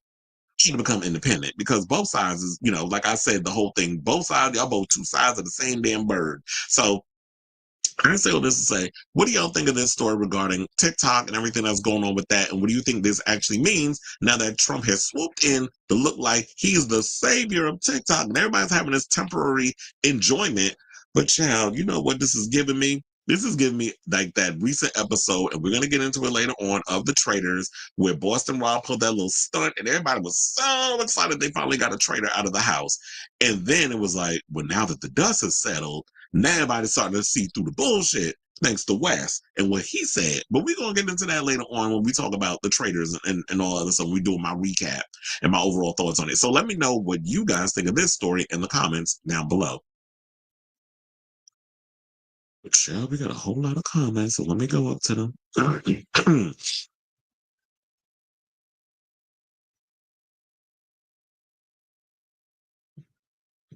Felix says, I saw a video of AOC talking about TikTok. I haven't seen that yet, but I need to go check that out. You said, but isn't it available on iPhones? Yeah, I have an iPhone, and it was when I saw someone in my comments. Well, actually, two people. There was somebody that commented on a post that I did on Twitter, and she was like, "I live on the West Coast, and it's up." And I was like, "Yeah, well, I checked, and now it's back up." But around 11 o'clock yesterday, when I checked, it wasn't up. The TikTok was taken out. I'm like, well, damn, y'all couldn't have waited literally to the damn 19th to banish it or ban it or put up that stunt and show that y'all did instead of. It also goes to show, you know what? A lot of y'all don't realize this. We're not as free as we think. The people talk about freedom, free country. We're not free. Trust and believe. Like the 1% oligarch people, these corporations, they own us. They're the ones who make the decisions at the end of the day. We've had politicians who have sold our country to these billionaire people eons ago. This has been going on for 5 decades. So I'm glad people are slowly starting to wake up, but we've been in this mess has been a long time coming. But and then I had somebody on my Facebook say like, oh well, my TikTok is back up. So I was like, okay, let me go check. And so I looked and it was there. So I barely use TikTok, so I'm not bothered by its ban. But with Trump involved, I'll be fine with that. I was only, well, I'm because of media, I'm on all the things, and I have a good enough following over on TikTok. So usually I just stick to celebrity news and gossip and stuff on there. So that's what I'll be using that for. Any other propaganda type stuff, I could block it. People always act like, oh, yeah, well, so-and-so is going to take over this, so I'm just going to leave. I'm like, okay, that's fine. But that doesn't solve the situation, because what you do is you give this channel permission to be this thing, which is when your back is up against the wall and you have the people who are having this temporary happiness of being the majority try to come at you. This is where us fight back. It's the same thing with Twitter. People, oh, I'm leaving Twitter. Oh, no. And that's great if you want to leave Twitter. However, you leaving Twitter allows Twitter to become this cesspool for the Elon Musk man baby, incel types. It shouldn't just still be a place for just this one-sided situation to be up in it. Now, people come in with a discrimination and bigotry and stuff. It's like, I will write a whole paragraph, cuss their ass out, and hit block before, they come and get me. That's the trick that I do. I cuss their whole ass out, A to Z. Then I'll be like, oh, let me go block it real quick before they try to get me. And then I'm usually fast with it. So that's what you got to do. You said, I saw a McDonald's by my house. It's hiring. So $13.50. What the hell is that? Like, our minimum wage in New York is way higher than that. I don't know how people think that $13.50, and even though and the minimum wage still is a great. Well, first of all, me at the Garden, I make way more money, so that's another good thing. But $13.50, that's not a living wage. Neither is $15, and I think that's the minimum wage in New York is $15. I'm like, the way y'all be raising these rents, $3,000 for one bedroom, like who's paying for that? I hate people shading content creators making income. Y'all mad you can't do it. It's giving jealousy because of what they make. That part. That part. Exactly. Like when you hear people like Funky Dot even talking about, I clear 50K in a month, and y'all mad because you only clearing 50K in a year. So why are you mad at them? Because they're good at something. They found a way to make a living wage. And that, to me, is that anti-capitalist stuff, which is like, for those who are not hurting anybody, like, I don't lump all capitalists in the same category. Not everybody out here is moving like a Trump or Elon Musk and grifting and trying to steal, from the treasury pot. Not everybody's out here out trying to, clean us out and raid the treasury. Not everybody's doing it. There's some people that do good with, their platform and their money and stuff. And I don't get people who go and it's like, well, you know what? All people that make a living outside of what I'm doing is evil. It just gives very much boomer thought process when you do that, that you think that a real job, because that sounds like some shit my mother was. It's like, you need to get out and get a real job. And people equate real jobs with like, well, yeah, you got to go outside and you got to go work a job at a 9 to 5, and you got to, because that's what they had to do growing up. I'm like, compared to what are you considering a real job? The world evolves. Everything is not going to be the same in regards of this is what this is. The world evolves, things change. The way you was able to get a nice apartment for of this certain amount of price, and you was able to make a living eating, doing all this stuff. That's not my generation. Like when my parents was able to go out and buy a house, and I'll just throw out a number for 30K, a $30,000 house is now you got to have 500,000 to be able to get to own a home. Not a lot of people can do that. And then you have people out here who thumb their nose up at having a roommate or whatever the case is. I'm not going bankrupt because you think that having your own apartment shows a sign of independence. Me not living in your fucking house shows my sign of but I don't think you should shade people for having a roommate. I don't think you should shade people for finding ways of like, you know what, if I live with two other people that I actually am friends with, and we combine our money and we pay the bills and we got a nice apartment, three bedroom for $3,500. And you be able to pay that, I still would have money left over where it's like, oh yeah, y'all want to go out and let's go out for drinks. Let's go out to the restaurant on a Friday. Like if you have money to be able to splurge on, why do people think like struggling to make ends meet, being depressed and not having things, that's a flex. Like there's nothing grand about, well, guess what? I paid up for my bills, but now I got $12 in my pocket. And then, oh yeah, I get paid on Friday. So now I got to figure out how I can stretch $12 for 4 days. That's a flex to y'all? That's an upgrade. That's something to be proud of. Like the mentality. And child, I tell you, there's some trauma that we up under right now that we seriously need to work out. But let me not bring the mood down because that's what it feels like. that it's gonna get, people gonna be in a somber mood. It's like, even with 1350, that's still barely exactly, like, you can't live off of that. And look, there were moments where we could have had like Medicare for all and a living wage, and people could have off, paid vacation and paid, time off, or paid maternity, paternity, all that stuff. But it's like, people voted against that. 20, 30 years ago, that would be a good paying job. Exactly. And people seem to realize that 30 years ago ain't today.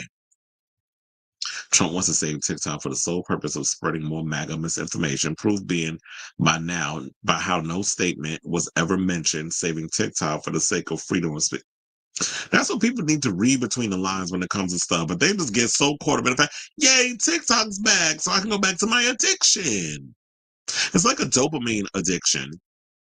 But y'all not looking at the bigger picture. And that's because a lot of people live their life surface based. Not a lot of people are deep thinkers. Like a lot of y'all are that partake in the show. And so, like I said, that one video said they were here for Gen Z to enter politics until both sides of the political aisle felt they were too extreme and progressive in the point of view and political beliefs. That's why it had to be silenced and other stuff, because Gen Z and future generations are too progressive.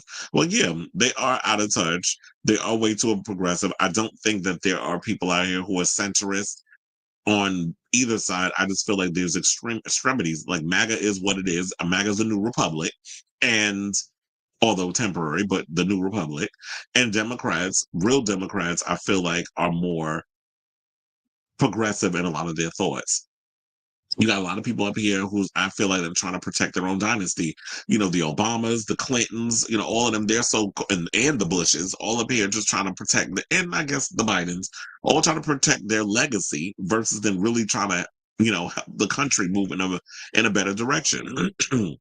But you see why we are where we are.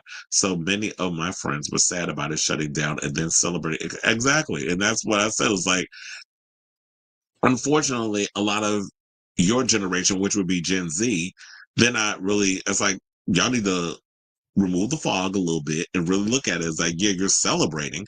And yeah, yay, celebrate. But also don't keep your eye off the idea that, what's really going on? It feels very much stunt queenish. And I'm glad that a lot of people are pointing that out that I've been seeing on social media. And it says, do you think it was a stunt like the Biden mission? Yeah. I mean, yeah, it was a stunt. I do believe that this is all a stunt.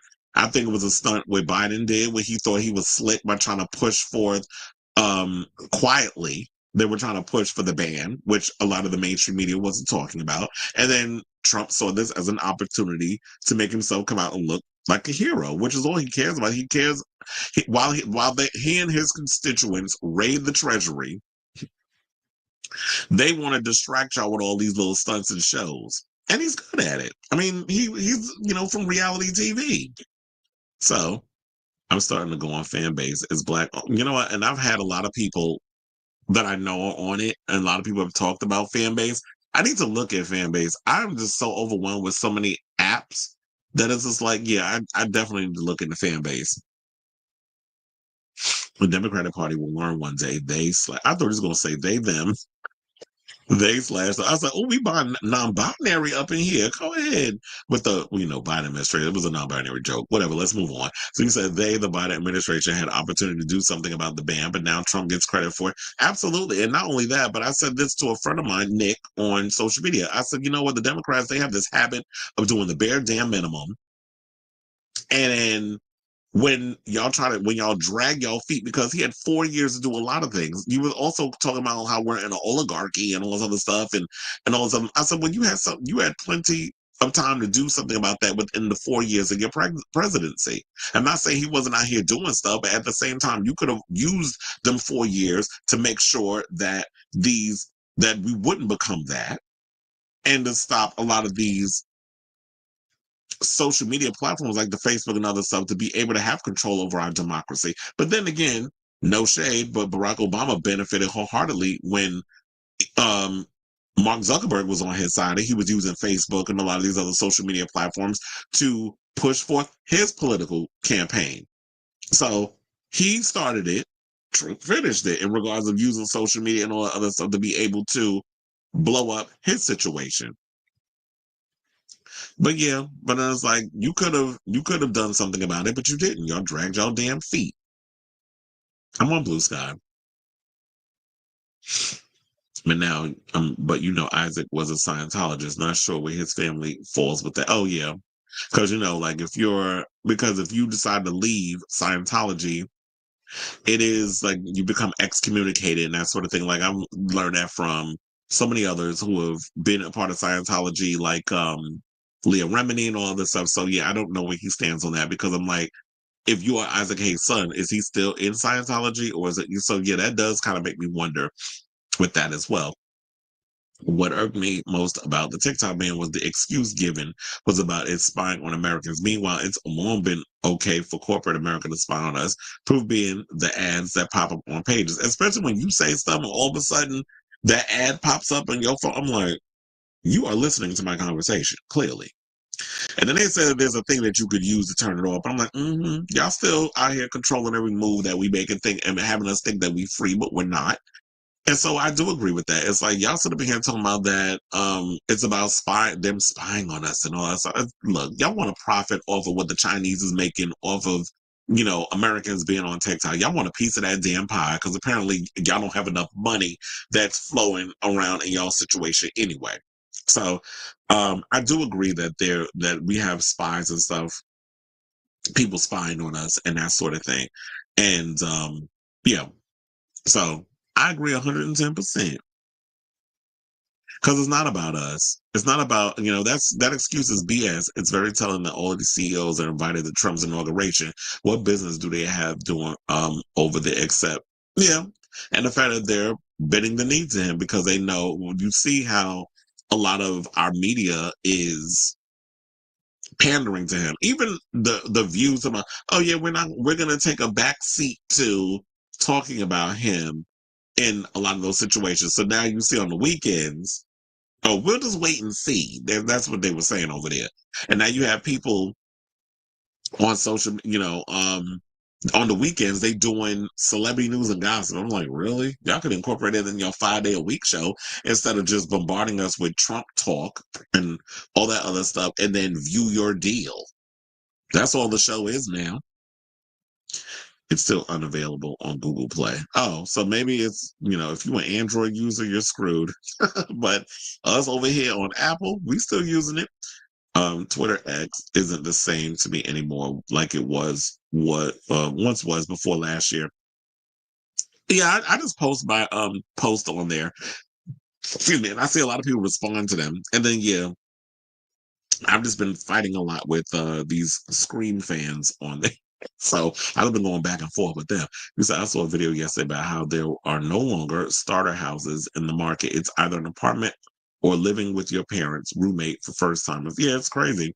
And a lot of people can't really afford their own apartments. And look, that's what the Democrats was talking about. They were going to do like these starter apartments. But I saw this video of this woman that was talking about in Brooklyn. I think I posted on Instagram where she was talking about like them putting all these new apartments in her neighborhood. And she's like, yeah, they're trying to push us out. This should not be allowed.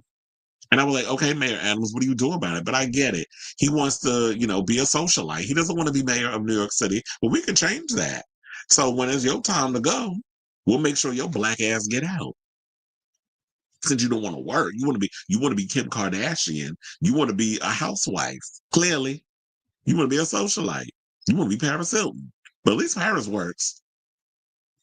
Most young people can't afford to live alone unless they have rich parents or if they have a good paying job. Absolutely. So it's a struggle. A lot of people have to get roommates. Nowadays, a good paying job requires social media fame or a college degree. And look, there's even a thing. Sabby Sabs in the video was like, um, did college kill the working person? Because college, you look at people where they say like college is a scam too. The Dems are only more progressive when it comes to cultural things, but as far as political economy is concerned, both parties are on the right, meaning they are both working for capital. Well, yeah, agreed. They, at the end of the day, they're fiscal Republicans is the word. And I hate when people say like the left, the left. There is no left.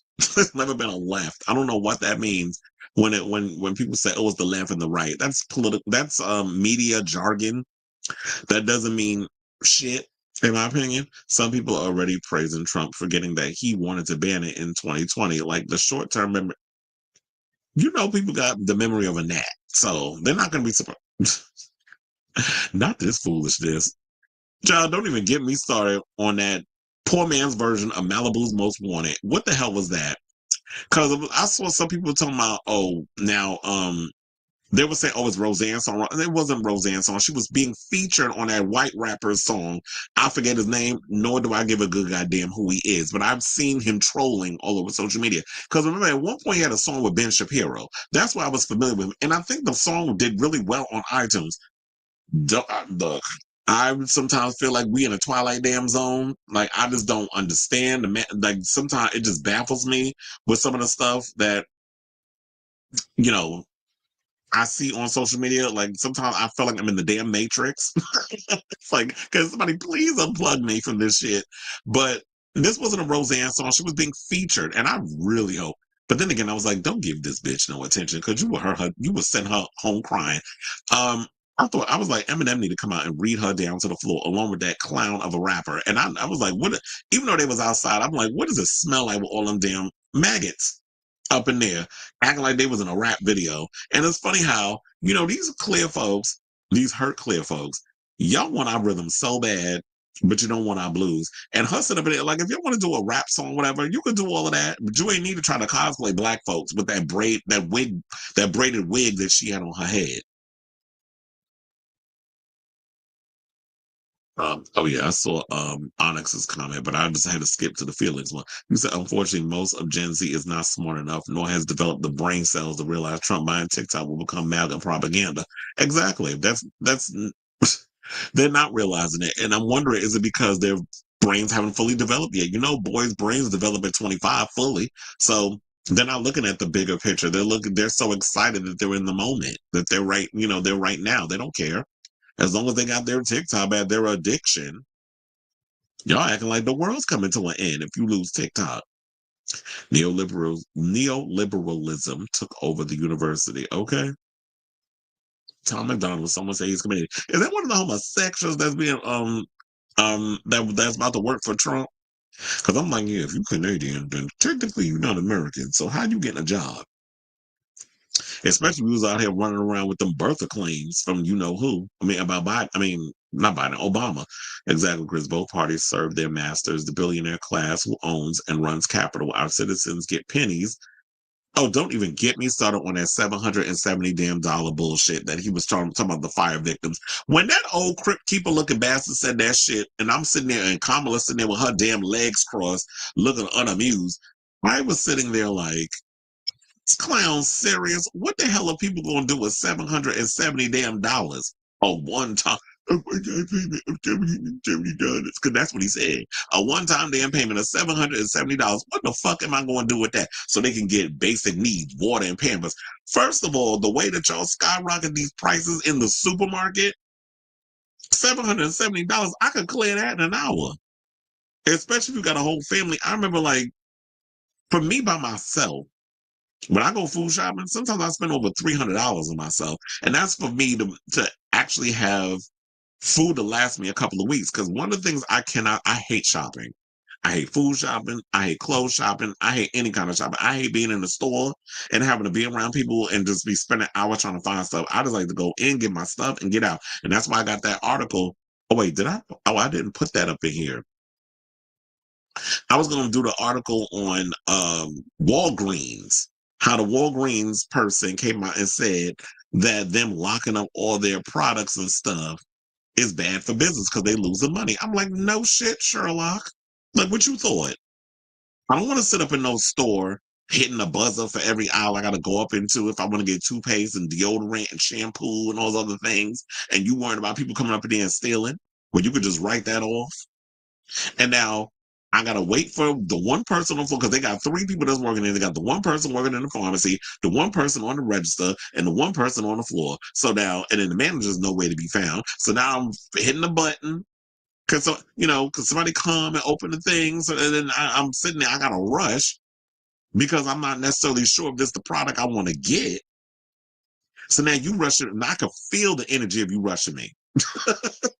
They ain't said nothing, but I can feel it. So now I'm just like having to rush, and then again I gotta go to the next aisle. But no, anybody got time for that? That's why I know people mad about Jeff Bezos and all this other stuff. But this is why I go on Amazon and get my stuff, because I'm not sitting around waiting and spending 30 minutes in a store when I need 3 items. I'm not doing it. And there's y'all folks, because y'all worrying about people stealing. And when I say people stealing, it's people of color, because they put all these pharmacies in these areas on purpose to do this. So if y'all want to sit and wallow in your damn racism, then lose my money. Because last time I checked, I could have sworn money was green. It wasn't black. It wasn't Puerto Rican. It wasn't Haitian. It wasn't, Dominican. It's supposed to be green.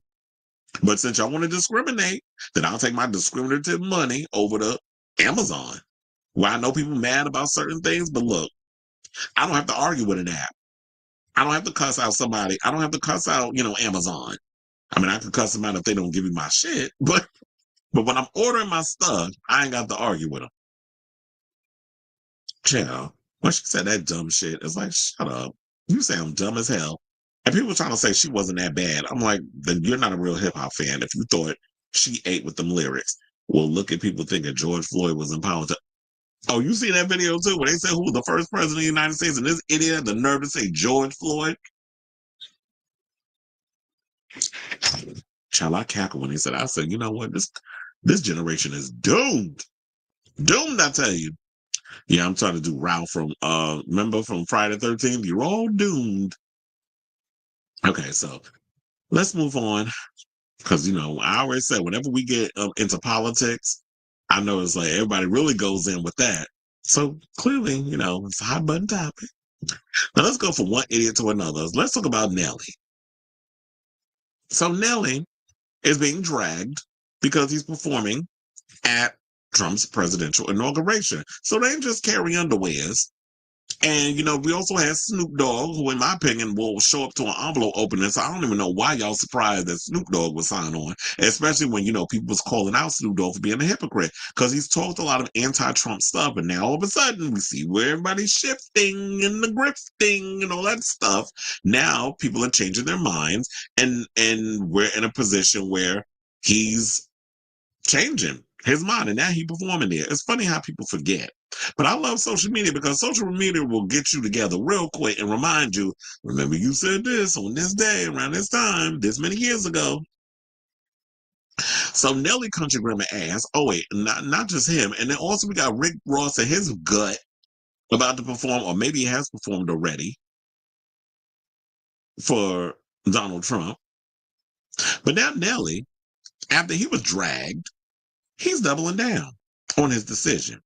So he addressed his performance during a YouTube live with Ghetto Boys, with the Ghetto Boys member. Damn, I didn't even put down what his name was. Willie D. Almost forgot. So yeah, I have that clip, courtesy of the Twitter. So we gonna play that clip for y'all. I don't know if I'm gonna play the whole 3 minutes. I want to give y'all just enough where you literally can tell Nelly is hanging himself. And shout out to Jay Lee's Corner, who said Nelly can go to hell with gasoline drawers on, which I totally agree. He's just so dumb. And when you listen to this video, it just goes to show that Nelly don't understand what the hell he's talking about. You just sound dumb as hell. That's why I said, Ashanti, it must be, in the words of when Ja Rule said to her in that, well, I think it was a song she wrote actually, the Unreal remix to Jennifer Lopez, it must be the ass. Well, for you, with Nelly, it must be the dick. Because I can't believe you would give us somebody this damn dumb in regards to what he said. But let's play the clip so y'all can judge for yourself. Please hold. I know everybody knows I'm from St. Louis. Everybody knows St. Louis is what made me. That's what I wear on my chest and my heart. But I was born on a military base in Austin. My father served. My grandfather served. My uncle served. My auntie served. My cousins served. I've entertained the troops all around this world. I've entertained the troops. Ain't no money in that. That's something that I felt I had to do because I was one of those kids on those military bases. You see what I'm saying? Far be it at a young age, but I was there. I know what that meant to them families that have been away from for home for 3, 4, 5, 6, 7 years. Sometimes could be 10-year plus. They gotta go. What does the military have to do with the inauguration? That means if these people can give their life for the office, Nelly can perform for whoever. What do you say to the people that say we're not giving you this backlash because? Hold on, I had to pause that for a second. So he said he got the people that gave their lives, but I'm like, when did Trump give his life for the military? He talked shit about the military during his first term. He's also a draft dodger because he apparently had bone spurs. So I'm just waiting at the point of what does you performing for the military, which nobody has a complaint about. If you want to perform for the military, perform for the military. I don't have an issue with our military. I have an issue with the president of the upcoming president-elect who has bashed our military, who has said a lot of disgusting things about a lot of people in our government, who has no respect for the American government at all. All he cares about is profiting financially from our government and feeding y'all a bunch of bullshit, because I don't understand all the stuff that Trump has got coming out, what that got to do about the price of eggs. I'm going to still go further in later on, but I just wanted to pause it for that second because I'm just like, wait a minute. What does this, you performing for Trump, have to do with our troops when he's disrespecting our military? Like, I don't get it. Your argument is null and void, but let's continue. Of your political affiliation or your political choice or whatever. We're giving you this backlash because you are propping up a white supremacist. I would ask them to show me where he's a white supremacist. And here's the thing. Okay, I get it. He did say if you don't vote for me, you're not black, right? Oh no, that wasn't him. That wasn't him. Hold on. I'm trying to think. Hold on. He did create I know where you're going. I know where you're going. He did create the crime bill in the 90s, which said that if you get caught with 5 grams of crack, you do a mandatory 5 years. That had mass incarceration. I think even the Vice President Kamala spoke on that part that said that the crime bill played a huge part. He didn't do that. Let me see. What did he do? I'm trying to think. The white supremacist. Hold on. I'm gonna get to it. Okay, he did not rent to black people. What was it, in the 70s or the 80s? Is that what they said? And like, okay, is he renting to him now?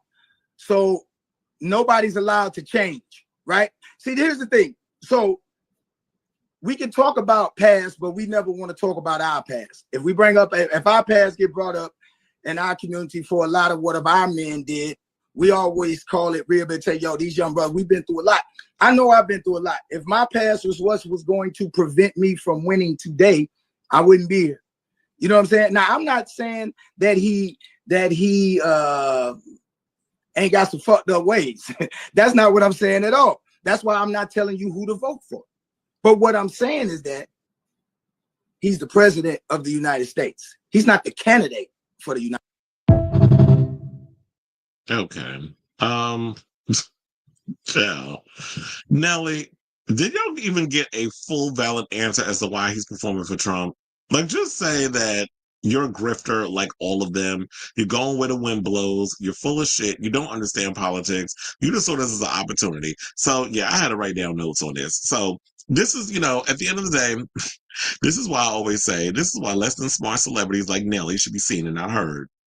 Because you don't understand what you're talking about in regards to politics. Look, there's plenty of scenarios where Trump has been caught out here discriminating against Black people and immigrants. And it's about this mass deportation ban is already starting in Chicago. I saw that article on Instagram. Kevin Ortega Rojas posted that, so I saw that. Now, did you forget about Trump taking out a full-page newspaper ad against the Central Park 5 rape case in the 80s? So that's what it was. It was the 80s, since you need a reminder, where he wanted to put them to death. Like, we had that. Let's also not forget Native American groups criticizing for making derogatory remarks about tribes seeking to build casinos in the 90s.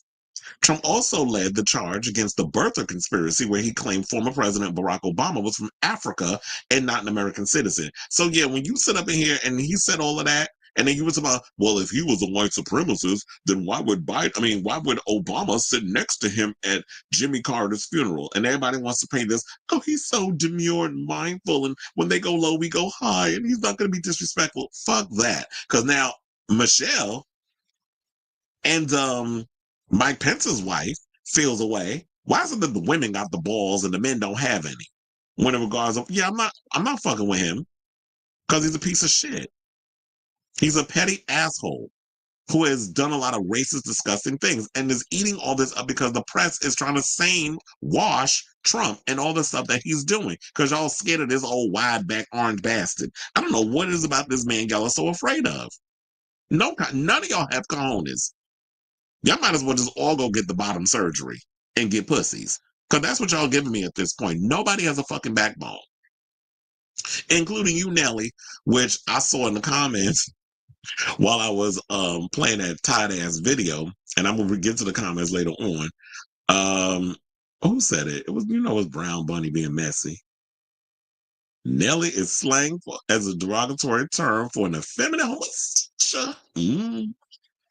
And I wouldn't be surprised, Miss Mamas. But so he went and said all that about Obama not being an American citizen when he was running for president. And so all these disgusting things. But Michelle Obama not going is being petty. But him and his mail order whore of a wife could not go to Biden's administration. So it's okay for them to be petty and messy and disrespectful. But God forbid the other side do it. You don't need to give them a taste of their own medicine and fuck what this media people are trying to say. The ones over there at Faux News. So, and also let's not forget, because I had to remind you, since you all of a sudden got a brain damn fart and couldn't come up with an actual thought as to justify why you performing for Trump. Let's not forget producers of The Apprentice revealed that he wanted to do a season where they could put black contestants against white contestants. Did we forget about that? And they advised against it. So, Nelly, if you want to stand 10 toes down on why you support Trump, well, he had the nerve to compare it to performing for the troops, our very troops President Bone Spurs has talked shit about, by the way, then that's your prerogative. If you want to perform for him, stand on that. I'm not mad at you for standing on that. I'm disappointed, but I'm not mad at you. Y'all have a right as human beings, Americans, whatever you want to call it, to perform who you want to perform for. Stand on that. But don't try to backpedal or try to blow smoke up people's ass as to your reason, and it's not even a valid reason. You just saying a whole bunch of stuff, hoping that something sticks to the wall, and we're just like, okay, Nelly, we forgive you. But Nelly has always dabbled in the country space in regards to who he's collaborated with, the type of music he does. So people should be surprised by his decision to perform for Trump and all these other grifters. But I do say this. If y'all are mad about it, just like y'all was mad about Carrie Underwood and making that decision, she lost 1.5 million followers, you can show your support of not supporting them by not streaming their music, going to their concerts. And also, I'm sorry, you're going to have to get this straight, Ashanti, because we didn't talk about it on the show, because I don't even think it was that interesting to even make a story about. But he has a reality show coming out with Ashanti. I don't think anybody's going to care enough to watch it.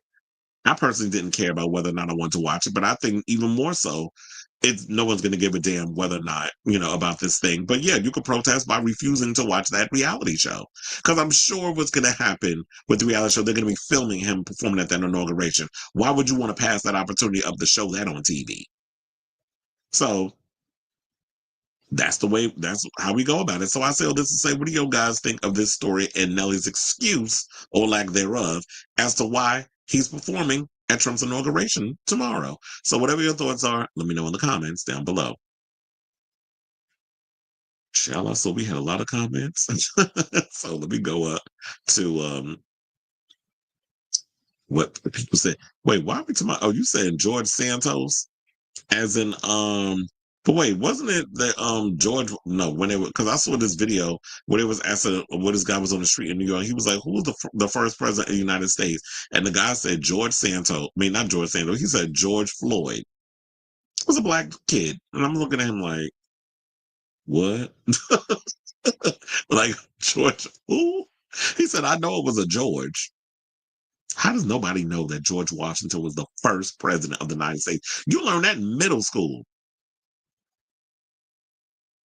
But anyway, damn, I think I went up too far with the comments.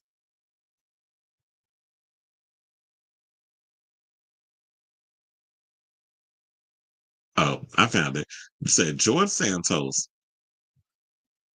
Soldier Boy, lucky to get a gig at McDonald's. Oh yeah, he's performing for him too. I forgot.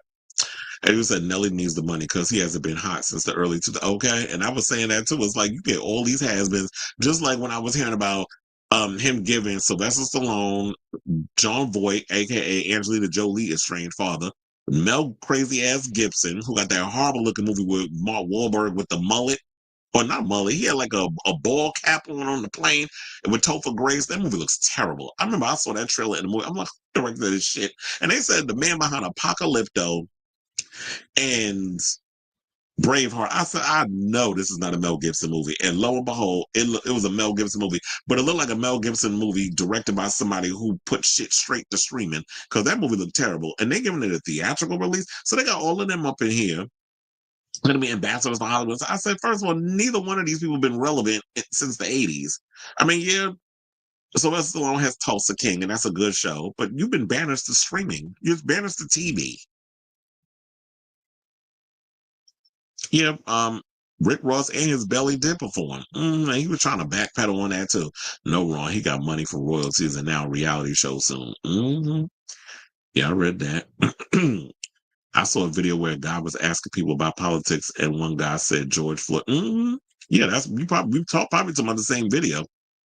I was really shocked at Snoop Dogg after how he used to go. That too. A lot of people was shocked about that, but it just goes to show Snoop Dogg. Maybe Missionary didn't do that well on the charts. I don't know.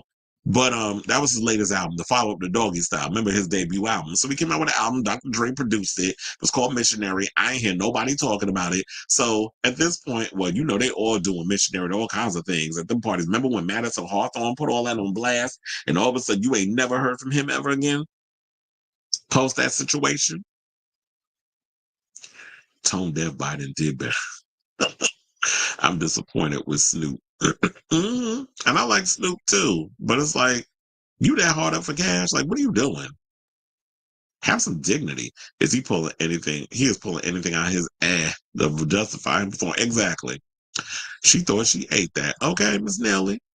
Is Nelly special? Child. I wouldn't be surprised if Nelly was on the short bus. Because I was like, what are you performing? And I could understand if you was a military kid and you want to perform for the troops. Nobody is dogging you about that. I don't mind people performing for the troops. A lot of these troops are the shit that they do. I feel like they need entertainment to get their mind off of, you know, the jobs that they do. So I don't disrespect our troops. I have a lot of family members that were in the military. My grandfather was in the military. I had uncles that was in the military. So I have a lot of family members that serve. So I would never disrespect our troops in that way. But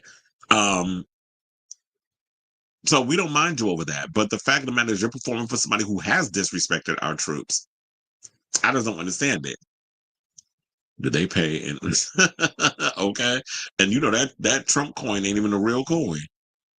Imaginary coin. The Bitcoin. Didn't they say that Trump got billions or something out of some Bitcoin scheme or something or another? I think I saw that on social media. I need to look into that. Grifter is an all-time high. Of course it is.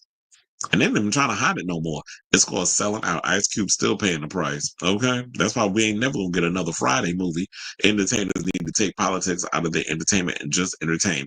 Well, actually, I don't have a problem with entertainers getting into politics. If they know what they're talking about, if they're willing to call out parties for the things that they're doing. But if you're gonna get into politics and start doing this grifting shit where you're looking at it as a source of monetary gain, then I do have a problem with entertainers getting into politics.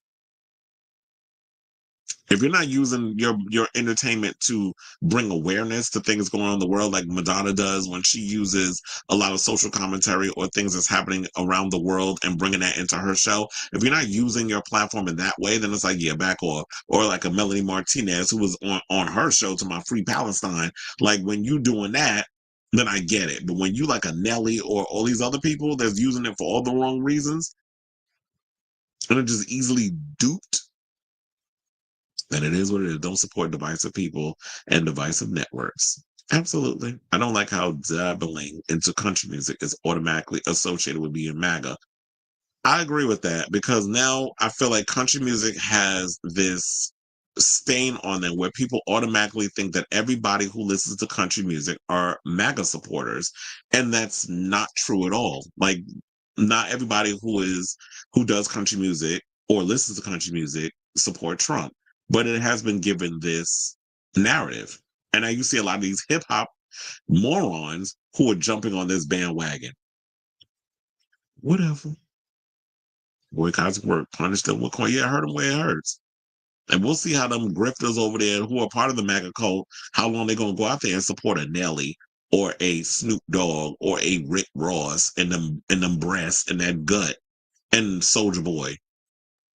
So he said, I give Soulja Boy credit. He said he performed for the money. Well, yeah, just be honest about. I just like, even if I'm mad at why you did what you did, just keep it real. Just say, oh, I performed because they pay good. So even though I don't agree with their policies or whatever the case is, I went up in there with all them stank ass crackers with all that filler in their face and all them drugs they allegedly on, Don Jr. I gave them a show and the check cleared. Just own it. Also, these rappers like Snoop are trying to get close to these tech people because I know he wants to make his own video game company. But that's another thing too, because tech is definitely taking over our democracy. They've definitely infiltrated our politics. George Washington being the first president is second grade education. Well, yeah, that's true. That is true. I was trying to be nice and say middle school. But you learn that literally when you're in like the second or third grade. There's a brain cell shortage in Gen Z. So you really your own generation. That Trump rally was a mess. He was trying to cancel out the joyous news of the hostages being released. Mm-hmm. Yeah, where is Chrisette Michelle? You know what? It's sad that her career was destroyed, but all these other people coming out, maybe she was before her time, but everybody else is being saved. But I said maybe it was because Chrisette Michelle wasn't the demographic. I mean, when you look at a lot of the MAGA, they do listen to hip hop. I mean, they played the hip hop for like the UFC, you know, and the WWE and all these other places. Yeah, they've been infiltrated those compounds as well. But it's sad that she hasn't been able to recover. But everybody else is kind of slithering through, and nothing's affecting them. But like I said, hurt them in their pocket. Oh, let me close all this stuff. Now, speaking of Carrie underwears, let's get into her because apparently there's word floating around that there's tension on the set of The View because apparently now that Carrie is their new golden girl, because you know she has replaced um what the hell's that girl name? Katy Perry on American Idol. And she's their new girl over there.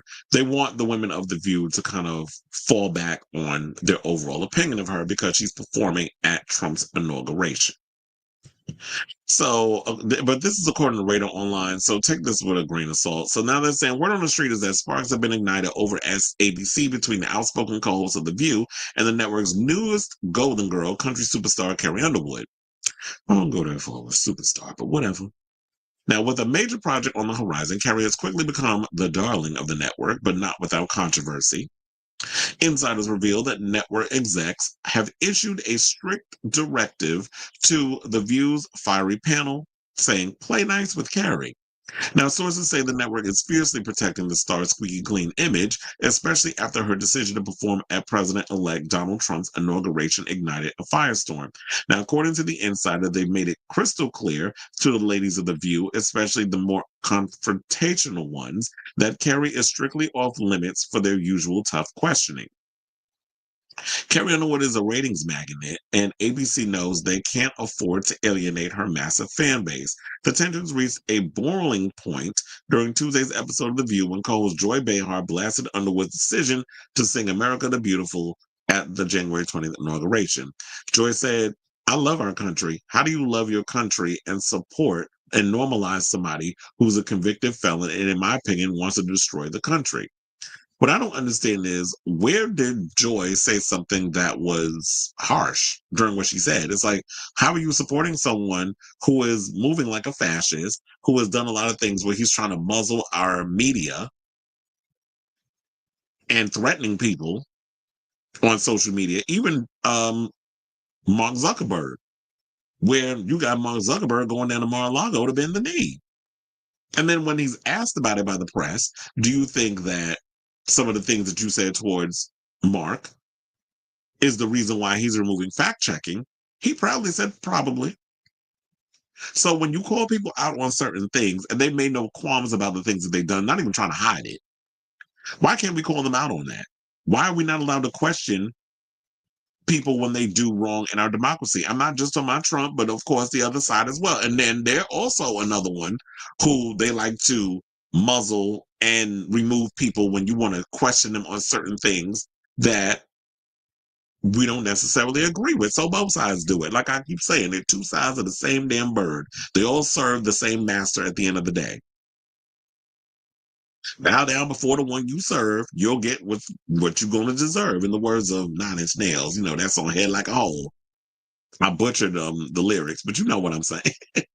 So with them saying all of this, how you going to talk about Carrie Underwood as a ratings magnet? Because we haven't even seen how she's gonna do on American Idol. I mean, quiet as it's kept, I'm not watching American Idol. I haven't watched American Idol, like I told y'all, since David Archuleta and Adam Lambert lost their seasons. That's when I officially stopped. When y'all started trying to play in our face about the homosexuals who had way more talent wrapped up around the head of their peen than a lot of these artists y'all was giving, credit to. And meanwhile, them same ones that won, we ain't heard from them since. But we heard Adam Lambert still out here doing his thing. He's currently on Broadway doing cabaret until the end of March when Orville Peck jumps in. And then David Archuleta's out here doing his thing with his music and getting up on all the How You Doing blogs. So he's out here doing his thing too. But I don't understand this whole thing. Like, if y'all gonna get into this space of that y'all trying to muzzle what people can say on these platforms and they can't come out and say what they need to say about situations. This is why a lot of people are leaving mainstream media and going to independent stuff. This is another thing to even bring back up the whole TikTok thing again.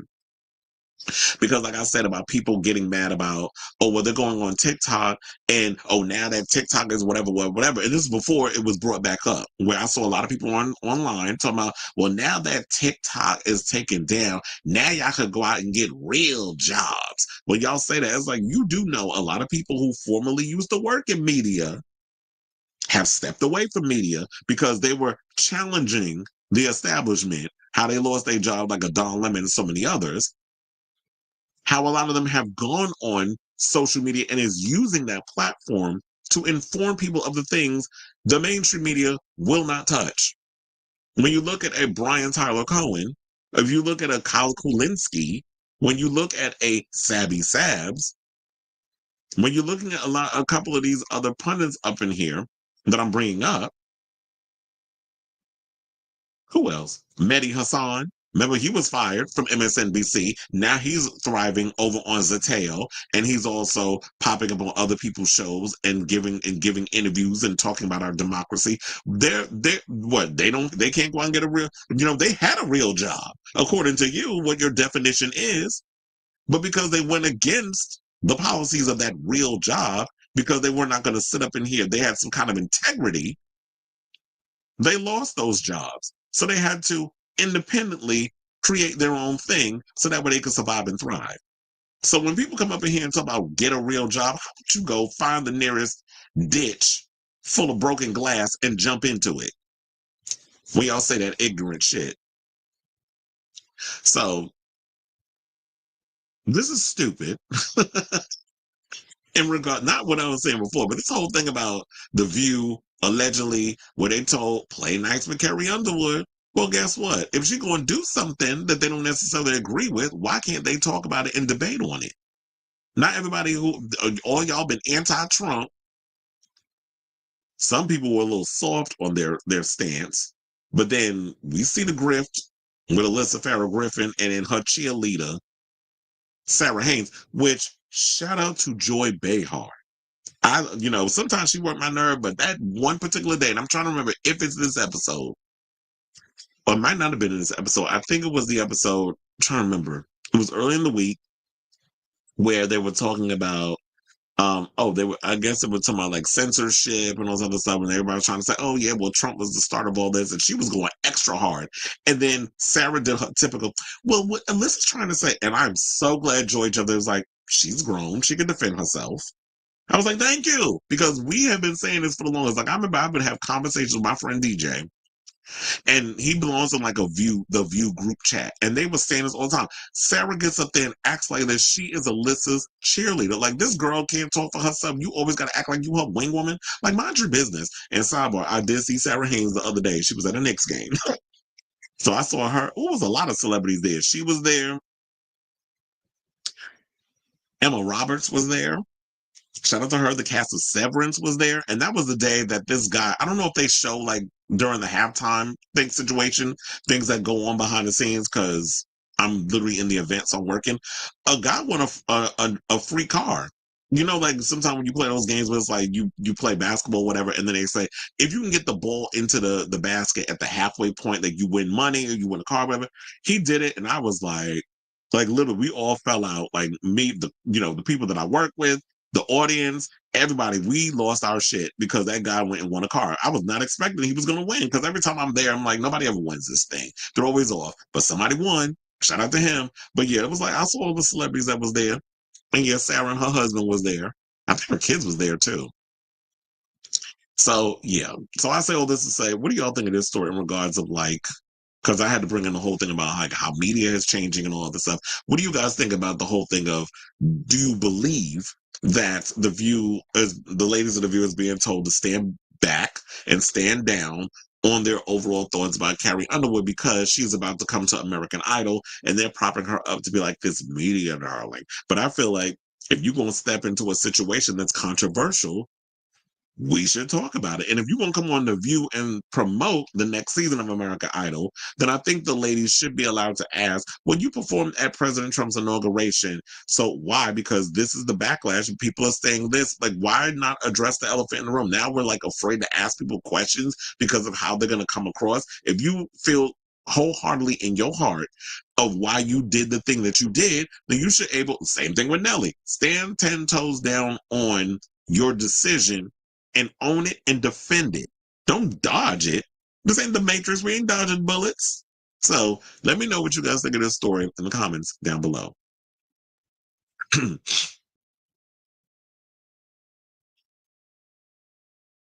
Okay, so let's get into some of the comments. Mattia says, where are all those black MAGA dudes that supported Trump and his administration? There was a post that I was posting around. I might have gotten rid of it. I don't remember if I still have it in my phone or whatever the case was. But yeah, there was a story about that with people. Oh yeah, I did save it. But they said all that ass kissing and none of them got jobs in the Trump administration. Let me see if it actually shows up on the screen. No, it's not. Yeah, I gotta tilt it a little bit. You see all the little Negroes up in here? Them heifers. Yeah, where y'all at? Where they at? Where they at? Where they at? In the words of Beyonce and Destiny Child. Where they at? A damn charger cord is falling. Like, I'm just falling to pieces in here. So I was like, yeah, my phone is at 100%. So we good. Okay, so let's get through the rest of the comments. Ooh, American Idol. Will it affect the ratings of Idol? Yeah, that's what I'm wondering. It's because, yeah, she's on American Idol. Will the ratings affect it? Or is it the fact that now with American Idol, other people that support American Idol, is it literally like the middle America. Like who is the demographic at this point? Because when I was growing up and I watched American Idol, it was family entertainment, and it was like I was young enough, so it was like seeing the times was different in regards of like what it was with American Idol. They had a variety of different types of artists that came on there.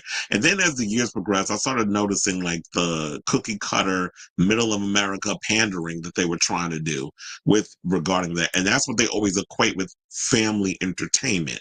So if you were a homosexual, you had to kind of hide that in a way. And a lot of them weren't out of the closet. Adam Lambert, we kind of knew, but he was hiding it.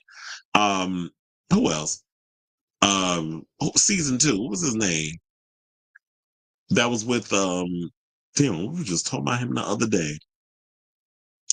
The one that was with Ruben Studd, Clay Aiken, the Gaykin, as what's her name used to call him? Kathy Griffin. She used to call him the Gaykin. So we had him, and then it was like we could tell with Adam Lambert. I kind of sensed David Archuleta because I was like, "Oh, he a cutie," but and then we found out later on. But it was a whole bunch of them on there. So I do wonder how it affects the rating. I don't believe this. Yeah, I'm kind of side-eyeing it, but I was like, since it's out here, let's entertain it. Carrie Underwood is not big enough a star that she needs to be caught. Absolutely. And that's why I don't understand why they talking about she's a superstar. I'm like, really? And what alternate universe? Because I ain't never heard nothing about Carrie Underwood being like this big superstar. She ain't as big as Kelly Clarkson. Like, she has a great voice, but she is no Kelly Clarkson. Not a great day, Carrie. Matthias, Carrie Underwood is not. Oh, read that one. She's a big star for sure. She's just getting older. Heck yeah, a lot of drag queens are saying they won't perform her songs anymore. Okay.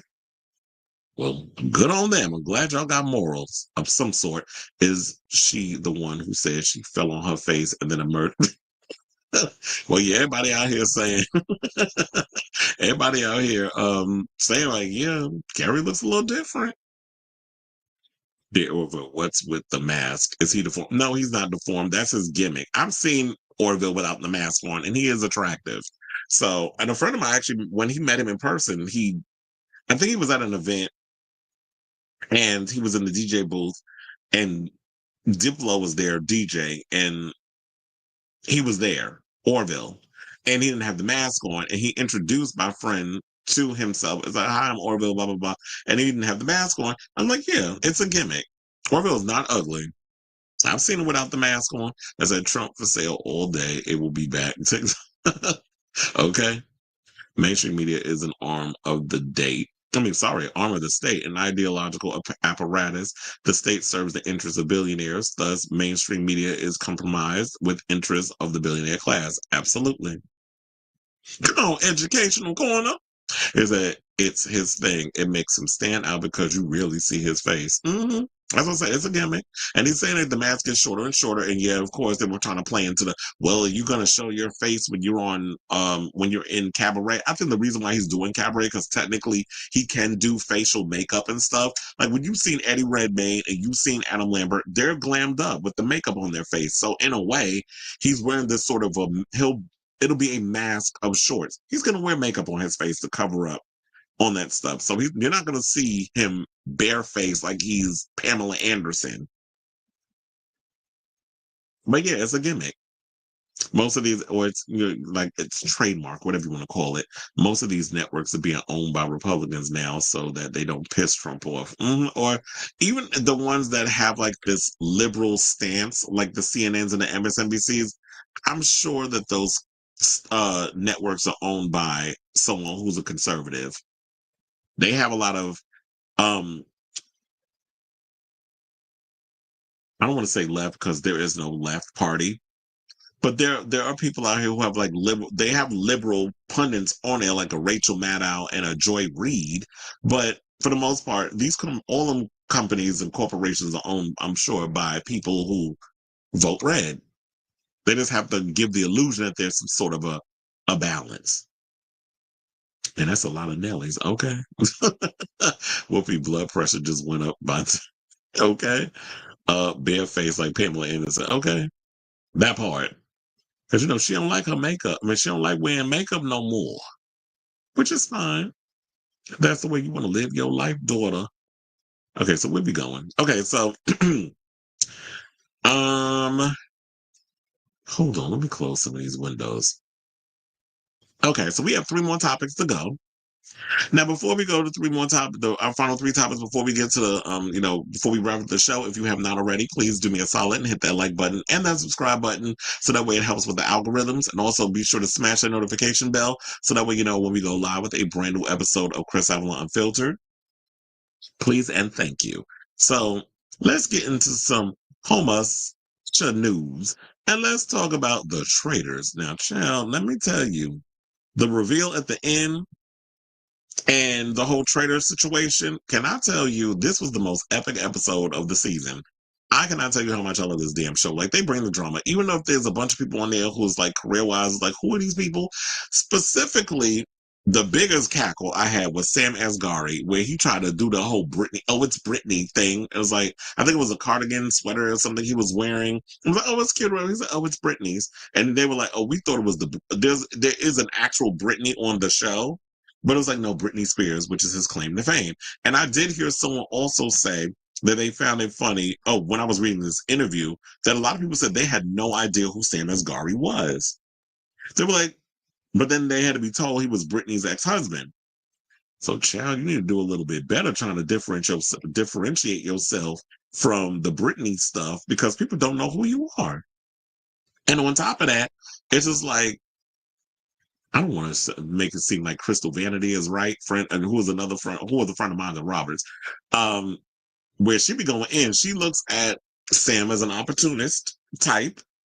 It's like, girl, with him making that comment, it's like, damn, you making it seem like, maybe there might be some truth to it. So look, Misguided apparently did not miss her mark. And for those of you who do not know who Misguided is actually the drag name that Bob gave Dylan Efron. So Bob the Drag Queen, RuPaul's Drag, and if y'all don't want spoilers, definitely turn this off. So Bob the Drag Queen, the RuPaul's Drag Race Season 8 winner, took over Alan Cummings' Scottish Castle on Season 3 of the Traitors, as he likes to say. But last night's episode, well, technically Thursday's night episode, shook everything up, including Bob. Now hosted by Alan Cummings, the Traitors boast stars from across the spectrum of reality TV, including Big Brother's Danielle Reyes, Real Housewives of New York's Dorinda Medley, The Bachelor's Gabby Winsey, and Selling Sunset's Chriselle Stous. Now, over a dozen reality TV stars enter the castle as equals, but 3 are secretly chosen as traitors by Cumming. The rest are faithfuls, whose objective is to successfully identify and vote out the traitors. It's the job of the traitors to stay undetected while they murder off the faithful one by one, either by killing them in the night or turning the faithfuls against one another so they can vote more faithful players out. Each side can win by eliminating all of the opposition. So the point where I think Bob screwed up, because he did screw up, he screwed up like after they won their little challenge where they had to bring up some body and some head and statue, whatever case. But I thought he was safe from elimination because he was one of the 8 that managed to get, or 9 that was able to get their statue put together. But he went and said, oh, one of the targets in the house might be somebody new. And Boston Rob, who has also been made a traitor, he was made the 4th traitor. He was the one that hatched the plan. He was like, oh, you basically putting a target on my back. So now I have to go after Bob. So now on Thursday's episode, the traitors turn on each other. Boston Rob, a traitor, felt the need to take out the drag queen tonight and set his sights on getting Bob banished at the round table with a direct attack, accusing him of treachery in front of everyone. He said, I'm just going to say 9 words. I swear to God, I am a faithful. This is what he said. And literally, I had to pause my TV and count. We're like, is it really 9? It was 9. So shout out to Bob, because he was smart with that one.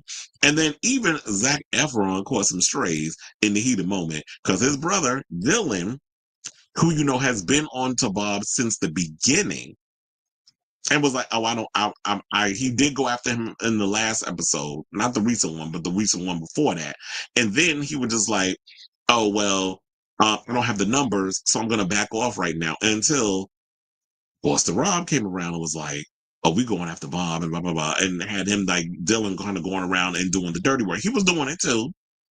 And then when they got to the round table, he shots fired immediately. I was like, oh shit, I didn't even think Boston Rob was even going to go there with that. But he did. He spoke up. And that's when it kind of gave Dylan the ammunition to be like, okay, this guy's got my back. So now I have enough ammunition to go after Bob. So, and look, and then the funny part to me was when he's like, Bob is an amazing actor. I grew up with an actor. And then Bob was like, not a good one. So, well, now damn, why did Zach have to get that stray? Zach didn't ask for, to be told. But look, if his brother's gonna come up in here with the situation, then you got to get dragged into the mess. So Rob's plan worked, and Bob was voted out because he said, and this is the part that I was like, okay, bitch, now use epic for this. He said, guys, I swear to God that that I'm not a traitor. And he was like, and that was a lie. I don't believe in God. I am a traitor. Oh, I'm sorry, because he didn't say he wasn't a traitor. He said he was a traitor. So it was like, yeah. And I was like, okay, that was epic because he's like, I don't believe in God. So yeah, when I say I swear to God, I was like, yeah, I was lying, bitch. So everybody fell out their chair. They were excited. They lost their they lost their minds because it's like, yeah, we finally got a traitor out of the house. However, and I'm going to get to the comments from the people that was tweeting their overall thoughts on the show. Like Chanel Ayan, who the Traitors voted out in the last episode, among others. Bob was on Twitter live tweeting the whole episode. However, shout out to Wes over at The Challenge. And this is why I said, like, the Challenge people, they're really good at playing these crazy manipulative games. Because that's what they do over there. It's not only the physical challenges, but it's also the mental challenges of building alliances, manipulating people to vote off this one, that one, the other one. And Wes was notorious for doing that on when he was over there on the challenge. The one thing I will say about Wes, and I was like, he pointed out this. He was like, how are you 100% sure that someone's a traitor? And then it was said, who was it? It was Tom Sandoval that said it.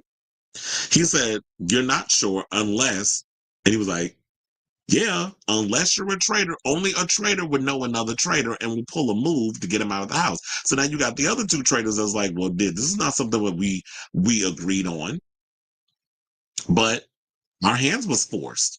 And if I don't vote for Bob, which Bob said that broke his heart when one of the girls voted him out, and we'll get to the tweets in a second. That when it came down to that, he was hurt by all of that, and it was like, yeah, but she had to protect herself because if she voted against it, then she would have looked guilty. But then again, I would have been like, that's my friend. I don't want to vote for my friend because we have such a closeness and a bond. But then if it would have turned out that he was a traitor, I'd just been like I would have played it off like, well, I was duped. I didn't know he was a traitor. Like I would have played it off in that way. But, when you're in the heat of the moment and tension is flying and all this other stuff, you do what you got to do to save your own ass. So Bob wrote, I'm so dramatic, ha, ha, ha, in one of his tweets. And then also put, take out the drag queen as nasty work. But, sir, you kind of call this on yourself. Because like I said, if you wasn't out here putting a target on a lot of the newer people, and Boston Rob being one of the newer people, then you wouldn't be in this position. One person said, Bob really gave us good TV. So yeah, it was good damn TV with that whole situation. Then somebody posted a clip of Pose where it said this was fun, I guess. Another person said, I'm glad Bob got sent home. So you got some people out here who are Bob haters. Another person said, is Bob dead? I just woke up. Let me get Ayan Beauty on my face to actually breathe. And then well, that was Chanel that said that, Miss Ayan. That was her comment. So another person put housewife fans watching me get banished. And then they played Ding Dong, the witch is dead, the witch of the witch, the wickedest witch that ever was, the enemy of all of us. Her ass is dead. Then another person put, did these folks not watch previous seasons of The Traitors? Because always being the loudest person in the room ain't the way to be a good traitor. I think Bob has been doing too much since day one. Danielle ain't that far behind. And you want to know something? I think that is true. When you start to bring a little too much attention to yourself, like you can say little things and stuff. You got to be subtle, but you also got to, you got to be low key and subtle. When you start to do too much and you try to be overly dramatic, and Bob was trying to walk around like he was controlling everything that was going on in the house, and everybody was falling in line in some sort of way. Rob would be threatened by that. So he's like, oh no, I got to take you out. But in this case, it's like, we got to make sure that he doesn't make it all the way to the end, because he's just as evil and vindictive. He's on from Survivor. He's done seasons of The Traitors before. So you got to watch your back when it comes to him. He's good TV too. So you just got to watch it. So yes, another person said all Bob has to do is say nothing at the end of the challenge and he would still be playing the game. I'm super sad because I love Bob the drag queen and I was looking forward to seeing him play, but he did too much too soon. And then he also went and said, when Danielle voted for me, my heart shattered into 1,000 pieces. I can't lie. Another person said Danielle and Bob should have listened to Carolyn, though no shade. Another person said Dylan Efron, I grew up with an actor, Bob the drag queen, and then posted this video of Countess Luann going at with Sonia. And then you said not a good one was so out of pocket. But then not a good one was so out of, you said not a good one, Bob saying not a good one was so out of pocket. But it was entertaining though. You giving us good TV. That's what we want. Another person said all he had to say was at the challenge, I said it was one of the new guys, and now you're coming for me at the round table, and he could have flipped it. But a lot of people aren't thinking when they're in that moment. So, at the end of the day, it seemed like Bob apparently, took the elimination in stride. But, he said in his confessional, basically, Bob is scared of me. Boston Rob is scared of me, period, point blank. He took me out. I'm his biggest competition. He saw that the big dog was wounded, and he went in for the kill.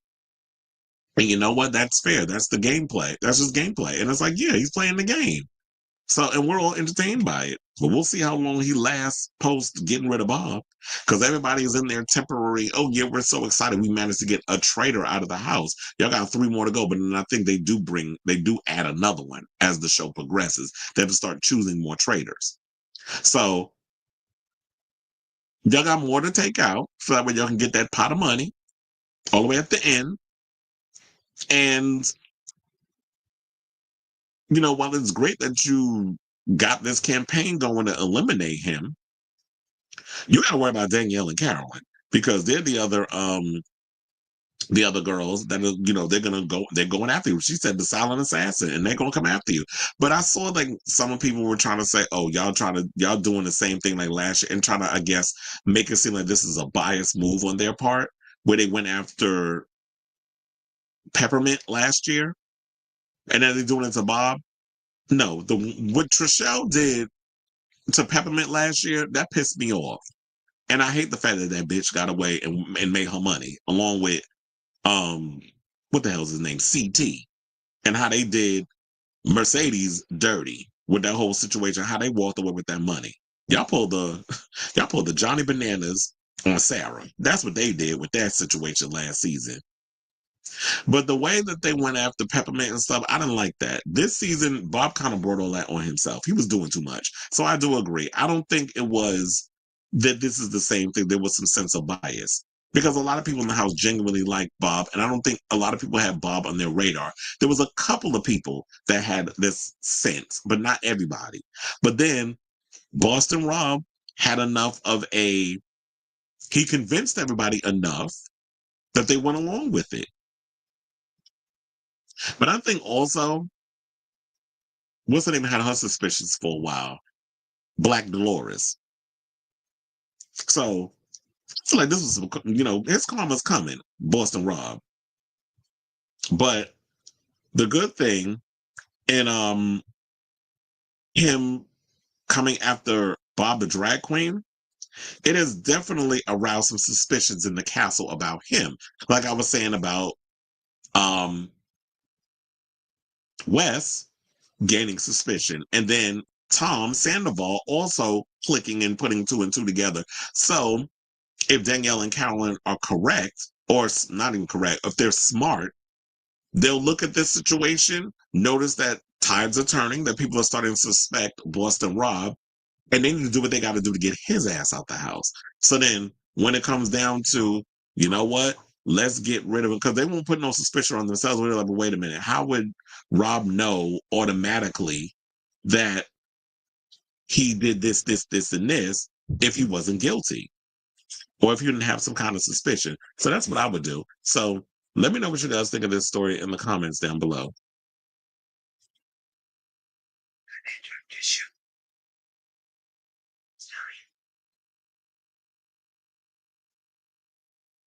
Okay, so hold on a second, y'all. He said he's not gonna make it through the night. So I gotta run out to the rooms.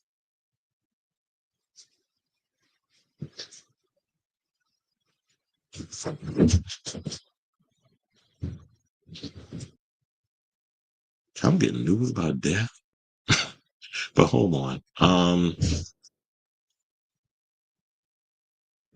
You said I saw the last showgirl last night. It was good. Oh, I want to see it.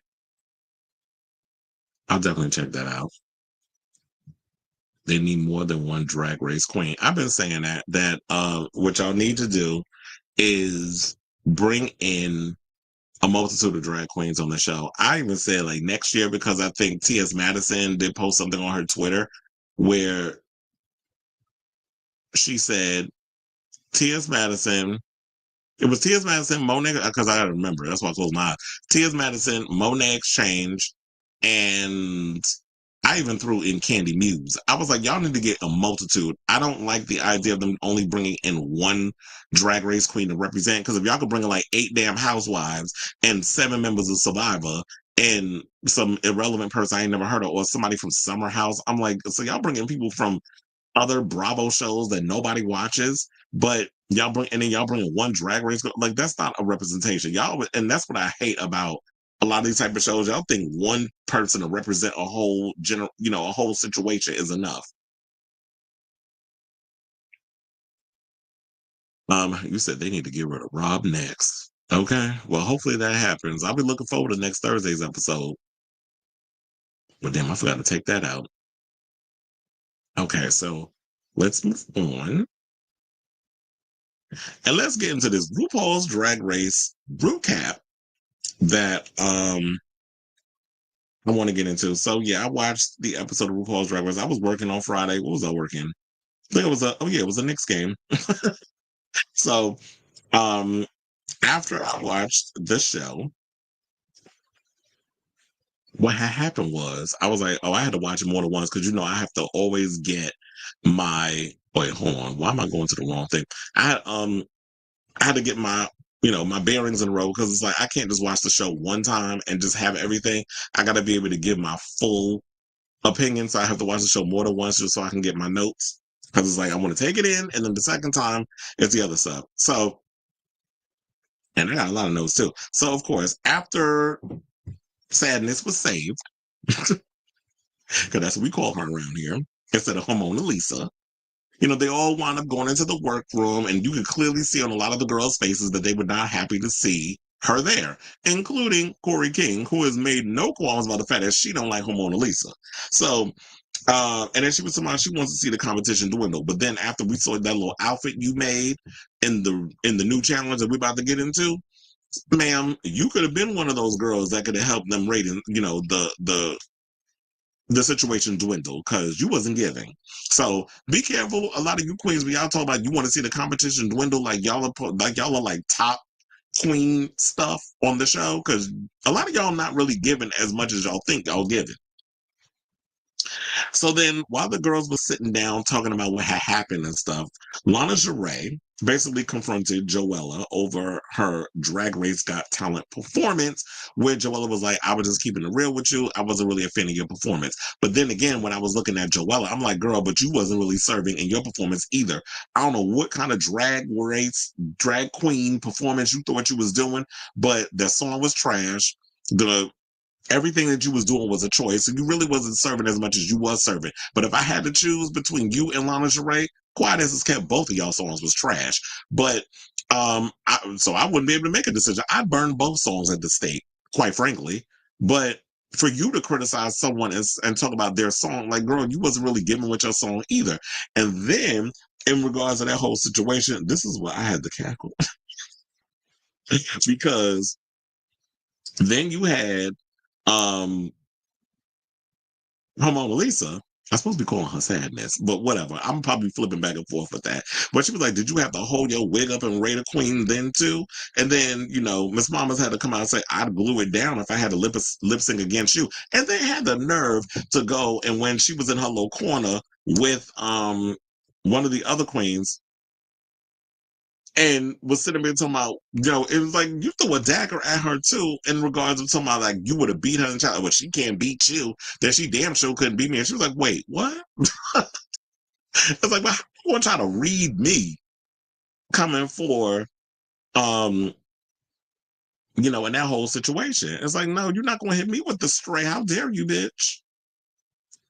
So, also, so yeah, then they had that whole thing. She was talking about fix your mug, but then I had to post a picture online and was like, who wore it better in regards to that?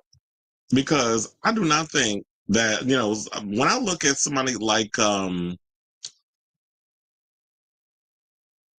damn, why am I forgetting names all of a sudden? When I started thinking about Joella and her overall look, I'm not getting her drag. I'm not feeling her drag. I don't like a lot of the looks and stuff that she delivers. So, I mean, I don't want to come across sounding like a hater, but this is like, girl, you're not really serving what you think you're serving. So, when I posted online, I was like, who was serving it better? Was it Mona Lisa with their Marie Antoinette look, or was it Joella? And a lot of people were saying Mona Lisa. And when you think about it, it's sort of like, I don't mind them doing Marie Antoinette. That's why I was kind of like irritated when Michelle said that in the last episode, but she's like, oh, y'all need to stop doing Marie Antoinette. First of all, I don't think anybody will ever elevate to what Raja did. Raja has set the gold standard in regards of the Marie Antoinette look. But for the most part, and they can all do what they do and it's cute or whatever, nobody really stood out for me in the whole Marie Antoinette type of vibe that they were bringing. But if you could find a way to remix it and make it interesting or whatever the case is, why not do that? If you can bring something new or different to the table, I don't mind it. I'm not one of those people that's like, oh, well, y'all need to stop doing it forever, whatever. And I think it's because they probably seen it all, that they become a little jaded. But if you feel like you're just going through the motions, you feel desensitized and there's no, if you're bored with your job, then just quit. That's the way I see it. So then after that, we had the Monopulance. You earn everything challenge, where basically they had to pick like cards from Monopoly, and they had to make conventional looks based off of the color that they would choose, and they got money, whatever. I didn't understand the whole money thing. I just say they were just doing that for the sake of the challenge, but I was like, they didn't really walk away with no coins, so I didn't understand the point of them with the whole Monopoly situation. But I guess they were trying to endorse Monopoly. It was cute or whatever, so they did what they did. And in regards to the whole Monopoly thing, Mama Ru, after she was done with the whole Monopoly situation, she pulls out the Raider Queen booklet, which of course got the girls spooked. Well, some of them spooked and nervous. So they went through the whole situation. They were mad because Ariette had her little alliance and who they was voting on, and people was feeling a little salty about it, especially on your nerve in regards to the situation. And, Ariette had a couple of things to say about it with her little facial expressions and going in confessional and saying hello, comment. Oh, y'all just mad because you didn't think of it. If you want to sit and save your friends, whatever the case was, that's cute. Or whatever. But I really feel like the whole Raider Queen thing was, they're doing this performance thing. They're trying to cause drama and mess with the queens, and it worked. So then we got down to the challenges and that sort of thing. And the outfits, for the most part, I think there was a lot of good outfits. And then there was some that was a choice. So before we get to the outfits or whatever, then we had Anya, speaking of Anya Nerve, Anya and Jewel Sparks wound up getting into a head-to-head in the break room, because Anya Nerve's outfit looked a little plain, so she needed to add a couple of accoutrements to her look so that way she could stand out a little bit. And so she asked Jules, can I use that trim or whatever case, or using the trim or whatever? She said yes. So I think what it was is she took the trim, she used it anyway, but I don't think she was going to use all of it, or who knows how much of the trim was there. But quiet as it's kept, no shade to you, Jules, but you with the rouging and all other stuff, when you doing your little outfit and everything, I do not think that it would have elevated your outfit any more than it already was, because I just thought your dress was just okay looking anyway. You and Lydia Butthole Collins both did a rouging dress, and I don't really think that either one of y'all dresses really stood out for me. So, and I'll get to my best and worst looks eventually, I mean, in a second. But then Jules had the nerve to go to Ariete, and this is like when with the little chancleta girls, when y'all be off in the corner with your little mira stuff, and then y'all be talking in Spanish, thinking like nobody knows you trying to read, and I have to cuss y'all ass out because you don't realize when people speak Spanish and that stuff. So they were kind of doing that off in the corner. But then you were doing like this thing where you literally are feet away from Anya, like she can't hear you. And so then Anya calls her out. They're going in on each other. And then she said, have your moment because you're not going to have too many more after this bitch, which I had to laugh at. But that was like reminding me of the Jasmine Kennedy moment when she was going into Diabetica. You want your moment? Go ahead, have it. Like it was given very much that. So then we get to the challenge where they had the overall looks. And looks was cute or whatever. Like you already see that Joella look was a choice. It was not cute. Lexi with the little hooker outfit and then just rolling out the dress on a pin. It was a cute effect, but the outfit personally did not stand out for me. I definitely loved Ariete's outfit, especially with the hair. Like it was giving Evil Lynn tease with this look. Like I was feeling for it. That's what it was giving me. And I'll just get into all the other ones. Look, I wasn't even bothered by Sadness's gown. Sadness's gown was cute. But then again, speaking of Sadness's gown, let's also call out Sadness, because Lexi called out Sadness for cheating. She basically said that what you're not supposed to do is when you make your outfit, you're not supposed to use any accessories that you brought with you to elevate your outfit. So apparently she called it out on camera, but then what I heard was Lexi technically didn't call it out on camera. Sadness actually brought it up on camera, but word on the curb is that she wasn't the only one that apparently used things that she brought from home on her outfit. According to Twitter, which some tweets was taken down, that Susie was another one that used some rhinestones on her headpiece. And Hormona was the one that brought it up on camera. So there was that.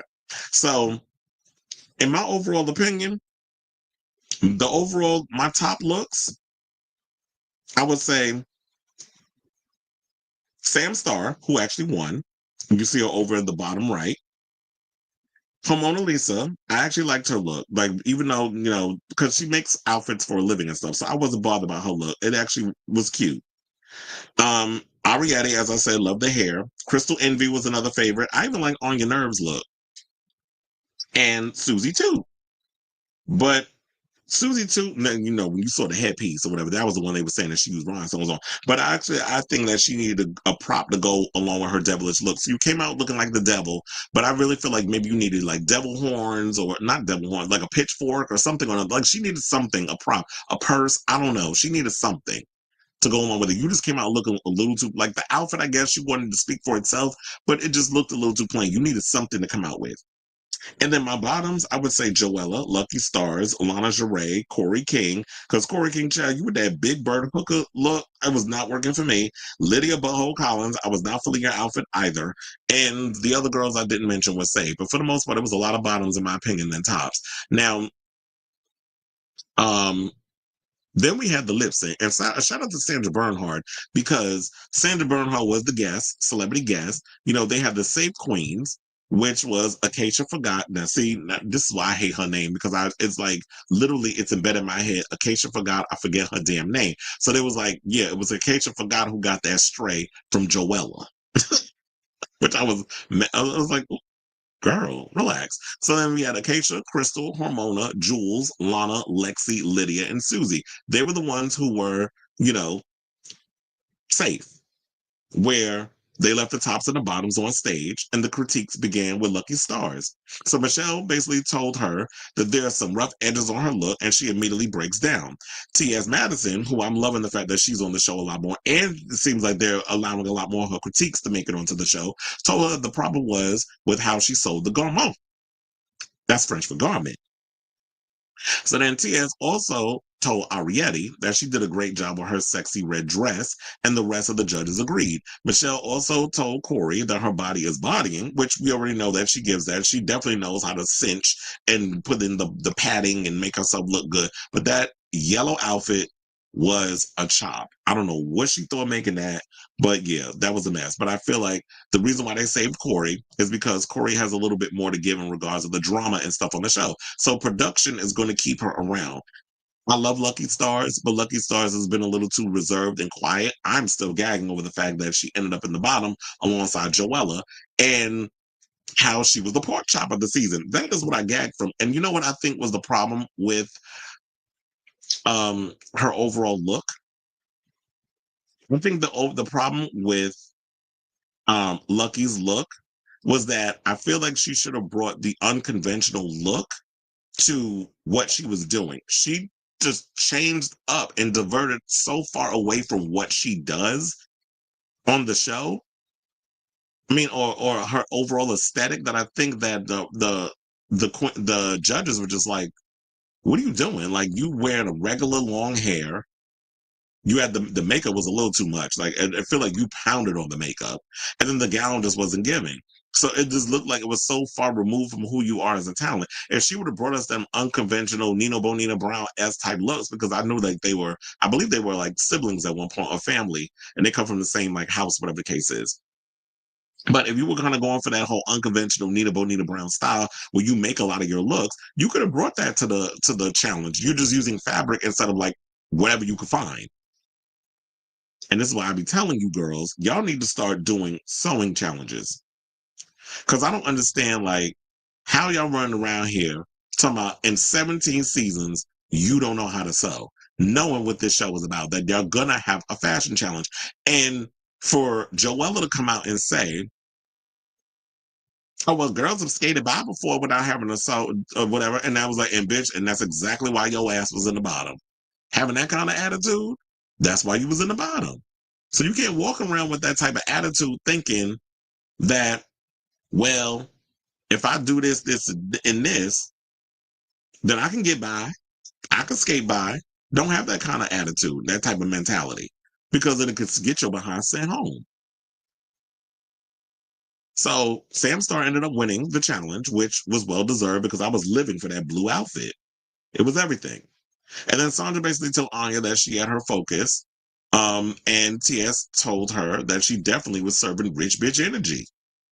So when Anya ended up in the top, you already know that was pissing off some of the girls in the challenge, especially, you know, Jules Sparkles. That was pissing off because he was like, well, she did my trimming. She still was like in the top. And I'm like, girl, even if you would have put the trimming on that outfit you wore, as I said before, I don't think it would have elevated your look. It was just that, you know what? Anya was just lucky enough to have enough of a good fashionable eye that she knew where to put the trimmings and make her out and elevate her outfit instead of being some just simple tube dress. Now, following the deliberation, Ru announced that the winner, as was Sam Star, as was well deserved. Ariete and Anya were also in the top. They were runners up. Ru saved Corey King from the bottom, leaving Lucky Stars and Joella to lip sync for their lives. And they lip synced to Paula Abdul's The Way That You Love Me, which I love that song. The lip sync was a choice, but for the most part, that's like one of my favorite Paula Abdul songs.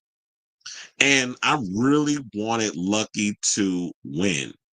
However, and I wasn't that bothered about you taking off the tube dress because you want to move around. The minute them shoes started flying, I was like, oh, she's done. She lost. Like, no, it's not going to happen. And I was like, damn, she's going home. And so I felt it in my gut. And she ended up being the pork chop of the season. And she ended up sashaying away. And so she pulled the lever. because they give you like another chance to save yourself. This is like the It's Chocolate season, just with a lever and water. So Michelle got up there. She pulled the lever 3. Michelle didn't go down in the water, so Lucky went home. And this is all production. Like, you already know them levers is not the number where it's going to rig. We already see the rigor for what it is. So, yeah, unfortunately, Lucky went home. Hopefully she comes back for All Stars because she definitely deserves her opportunity to be in the spotlight and to go further. But I do feel like she put too much pressure on herself, especially with the overall attitude of like, oh, I'm doing this for my family. My family is not, da da da da. And it's like, you know what? You'll be a success. You'll be out here doing your drag performance. But then again, we have heard stories that a lot of drag queens are struggling. We did that story. So, oh yeah, I want to show y'all. Oh yeah, so we have the lip sync of the girls in regards to like who was doing what. And yeah, they served. But yeah, Joella, that outfit is just horrible. It really is, girl. So, so I think that's my overall assessment of Drag Race. Oh, and let's not forget this, because Joella had the nerve, the cheek, the absolute unobliterated gall to call herself an icon in the local drag scene. I'm like, according to who?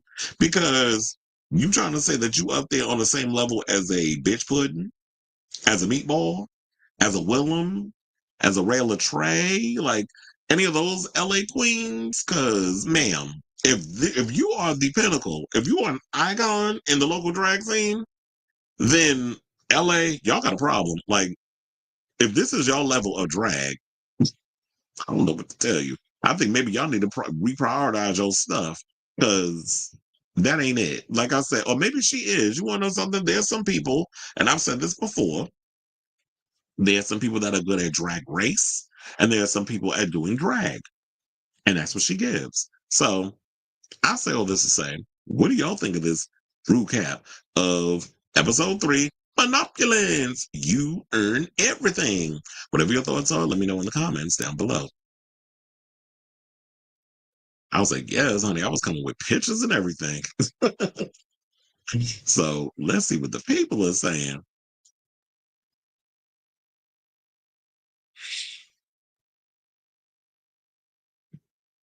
They need to get, oh, I read that one. It said, after this last episode, I am hoping for an early outs all-star season.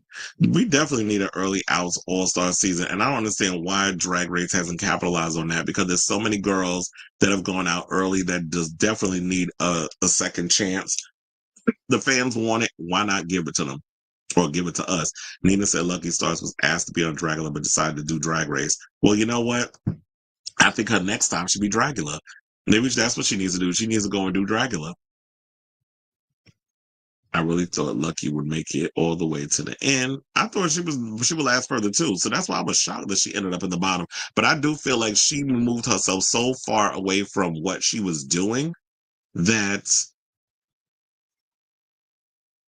it ended up hurting her in the challenge, because I'm like, this, like the look, the hair, the makeup, everything. I'm like, this is not you. If she would have brought like the unconventional style to the fabric, I understand she's never used fabric before, but if she was going to bring that, she could have brought that unconventional style and just ate. Makes me sad how low Anya's followers on IG are compared to the rest of the cast. And you know what? There's a lot of people that do it because it's like, we hear this comment regarding a lot of Black queens, how they're treated on a show like Drag Race, especially amongst the fandom. They'll sit and they start their little faves and all this other stuff, and let's follow this one, let's follow that one, and then you look at the Black queens, and then you see that their numbers are just terrible. She definitely does give me fake nice. She should have said something when she snatched them. Exactly. You should have been paying attention. Don't go running over there to the other girl, to Arietti, and then when you get caught out there, you want to have a moment. It's like, bitch, don't try me. And this will be another situation similar to, you know, Tamisha Iman and Candy Muse. Like it's gonna be like that. But here's the thing: I am living for the shade this season, so I'm thoroughly entertained by all the drama and all the shade and all the fighting and all the other stuff that's going on. So I'm living for it. I don't feel no ways tired. I'm entertained by it all. So, but people who go out here and take it serious and start bullying and stuff on social media, I'm just like, that's unnecessary. I'm living for um Joella's delusion. Because he is definitely giving delusions of grandeur on this show. G. Arthur says Jules saw when Anya was taking it and decided to stay quiet and mad. Yeah, that's another thing too. Like, don't wait until you get back up and you want to have other girls that's jumping in, like Sam, girl mind your business. Was it? Wait, what? No, what? It wasn't Sam. It was saying it was the Jersey Queen. She was. I was like, it says mind your business. Why are you jumping in? But then again, they did ask, and then other people was bringing it up. So I do agree. Like, if Jules saw when Anya took it, you should have said, no, I'm using that. You can say everything else, but I'm using that. You should have said something. Don't wait and see like her outfits start to look better than yours and then get upset and want to try to get you know, sympathy and empathy.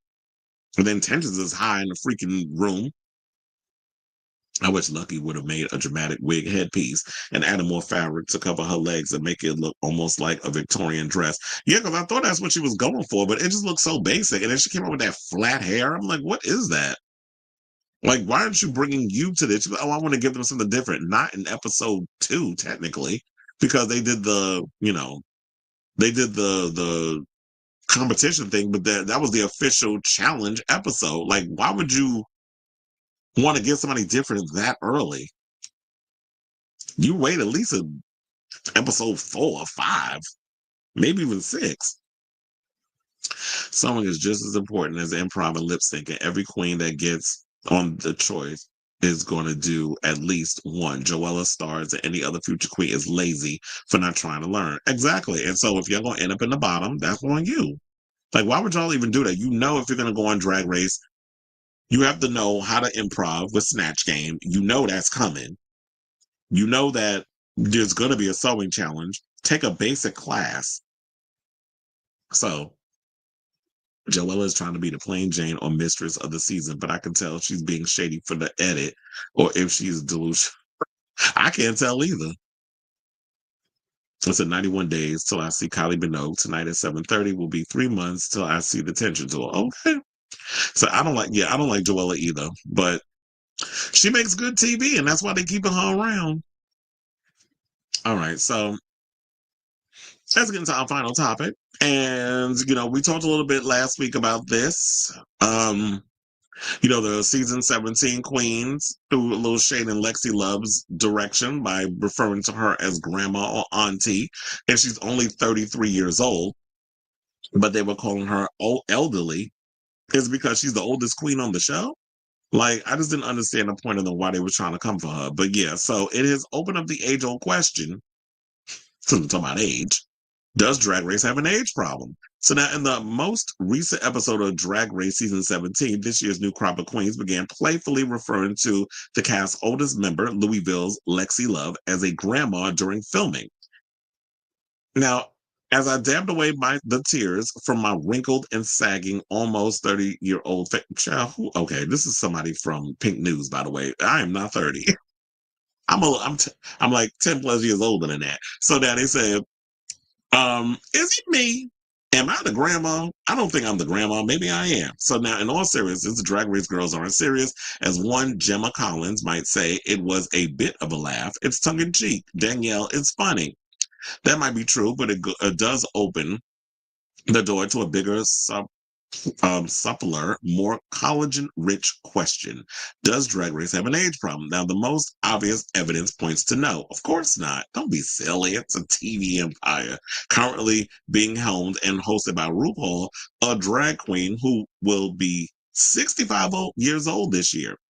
Now, across its 17 U.S. seasons and innumerable international franchises, there have been a number of older queens, say 40 plus, who have made it far in the competition. Just 2 months ago, Drag Race UK Season 6 became one of the fandom's most loved, thanks largely to County Durham's Lavoie, who at 44 years old won 4 challenges, and made it to the final 2, which I was hoping that she was going to win. Unfortunately, she didn't win. They gave it to Carmen Thrax, who is 27 years old, by the way. So I was looking at it as like, no, she should have been the winner of that show, but y'all decided to give it to Carmen. I wonder why they did that. I don't understand why RuPaul did that, because I felt like Lavoie is somebody who is a seasoned queen, who excelled at all the challenges, who showed that she had a good head on her shoulders, excuse me, and can definitely propel the UK drag scene beyond Drag Race UK.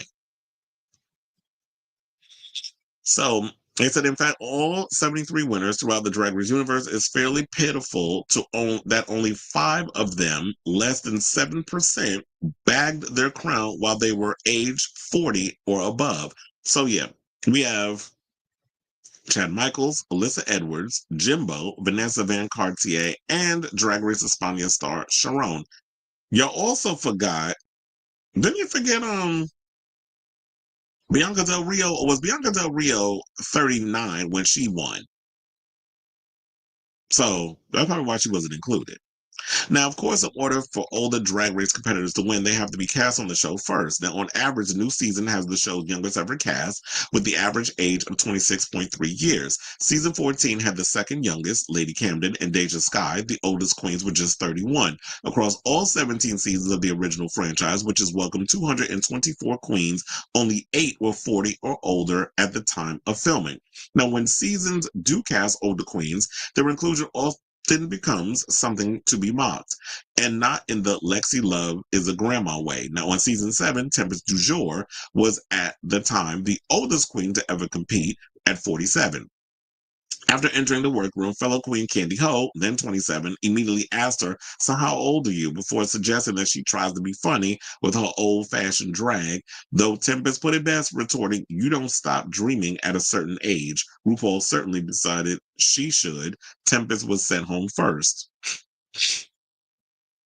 Because who knows, maybe Tempest wasn't given what needed to be given in regards of like the show, whatever. I don't understand why she went home. But yeah, Tempest DuJour wasn't really fitting within the whole Drag Race narrative. Now, I've heard of Tempest DuJour, and there were a bunch of queens and stuff that was on there that were Drag Race icons in their own right. Well, drag icons in their own right outside of Drag Race. And when they came on, they weren't, I guess, like I said, there are people who are good at Drag Race, and there are people who are good at drag. And a lot of times when people try to transfer over into doing the Drag Race thing, they don't necessarily understand the challenges or how to play the game and that sort of thing. So now 2 years later, season 9 welcomed Charlie Hides, who at the age of 52 became the show's oldest ever contestant and pushed the average of season 9 contestants to 30.3 years old, the oldest still. She managed to survive a cheerleading challenge, which included shoulder stands and splits, but was eliminated in 12th place after opting to stand still during a Britney Spears lip sync, which I still gag over. I'm like, girl, what was that? And, Trinity the Tuck, who she was going up against, threw herself about the stage. She was giving a performance. Another queen author described Charlie as looking like she was telling children to get off her lawn. Now, Dita Garbo, then 48, was the second eliminated for Drag Race UK Season 6. Tamisha Iman, then 46, was third out of the Drag Race US Season 13. Ginger Bitch, then 44, was fourth out on Drag Race France Season 2. It's a fairly inarguable trend. Some may question whether some Drag Race challenges lend themselves to an average older contestant, even if the term older here still often means someone in their 40s. I don't even know why people think, is 40 old? Like, as somebody who's in their 40s, I don't feel old. So I don't like this overall attitude where y'all run out here trying to make it seem like, if you're 40 years old, that you're like a grandma and you got rickety bones and things. Now, on the recent episode of Canada's Drag Race, one of the more interesting contestants, trans star and fan favorite Jaylene Time, who's 52, surprisingly exited in 8th place after a comparatively low-energy performance in this season's Girl Group Challenge. Canada's previous season saw Kitten Caboodle, who's 57, sent home during the kicking and splitting lip-sync slay-off. Both queens were awarded the title of Miss Congeniality, leaving the distinct air of, "Oh, you tried." But here's the thing. This is another thing I think that pisses me off about Drag Race. I think maybe a lot of it has to do with the producers and everybody playing into that ageist aspect. Yeah, RuPaul is 60-something years old, but RuPaul, all she got to do is stand there like a stiff corpse when she's sitting behind that damn desk critiquing the queens. She don't have to move much when she's doing stuff. So for y'all to sit up here and thinking that everybody of a certain age has to do pop, dipping, spins, split kicks, and jump splits and all that stuff, I don't know where in the manual it says that every queen has to do that on the show. And then it goes to show like, okay, so now if nobody is genuinely themselves in regards of the type of performance and stuff that they do on this show. Y'all all trying to be like Aja or Anitra or this queen or that queen instead of being your genuine self. Why can't you just be yourself trying to be up there or just not trying to be like what everybody else is doing? So then they went on to say it's unlikely that the Drag Race casting teams actively sideline older queens rather than there's a truckload more younger queens shooting off their applications. So queens of a certain age may forego applying, though through fear of getting the Tempest of Charlie treatment. They may have done drag for years before a reality show was made about it and simply aren't interested in having their decades-long career judged by teens on the internet based solely on whether they can high kick to Doja Cat. So now it's probable too that the pool of older queens is just smaller now in general with the AIDS pandemic in the 80s and 90s tearing through the queer community and painting queer people in an association their art forms as dangerous or dirty. Young queer people then hardly had the platform or opportunity to dabble in drag that Gen Z have today. All that's needed now is a wig and a TikTok account. That's true because now we've embedded ourselves in social media queens as being what the new generation of drag and art is. So when you get a lot of these elder queens, you know, the ones who are from the 80s and the 90s and the 2000s and the 2010s, you know, before Drag Race became a thing, even though Drag Race technically came out, what, like 2008, 2009? So, you know, back then they needed whoever they could get that was a drag queen to come on the show. But now it's kind of shifted into this place where it's like, yeah, it's social media queens. It's people who are voted on through Facebook and Instagram and TikTok and that sort of thing. And so that was the thing we had. And now it's like all these young people on the show, to have somebody on that's 33, that's considered ancient. I mean, I would love to see older queens come on the show, like a seasoned queen, somebody who's been doing it for 25, 30 years. But like they said, it could be a little bit of truth in the fact of like, maybe they don't want to do it because they don't want to be judged by a bunch of damn know-it-alls who think they know about drag but have never slipped into a gourmand, beat their face for the guards, put on a fabulous shake and go wig, and got up on stage and lip sync to Ariana Grande. Or, depending on your choice, Liza Minnelli with a Z. I don't know. Maybe some people feel like, but it's like, I don't need y'all up on social media trying to judge what you think my drag should be. When drag, like art, is subjective. So, you know, with all these young drag babies growing up, I mean, born every day, and the fact that we have so many young people who at this point have been raised, I grew up watching Drag Race. I'm like, child, that's like me sitting up here saying, oh yeah, I grew up watching like this show or that show. It's like, yeah, we're at that point now where like Drag Race has been around long enough that people can say that I grew up watching this show. Because I remember I was in college when the first season of Drag Race came out, and I didn't have Logo, so I watched it on my, on the computer at school. I'm supposed to be working on my film projects, and I'm sitting there watching Drag Race and Untucked. But you had to go on the website and watch it. So they're basically saying, like, look, as for the show itself, it's impossible to dispute that older representation is lacking. Giving young queer people a platform to come into themselves is great, but we'd love to see a season of Drag Race with 3 or 4 queens who have been in the game for 2, maybe 3 decades.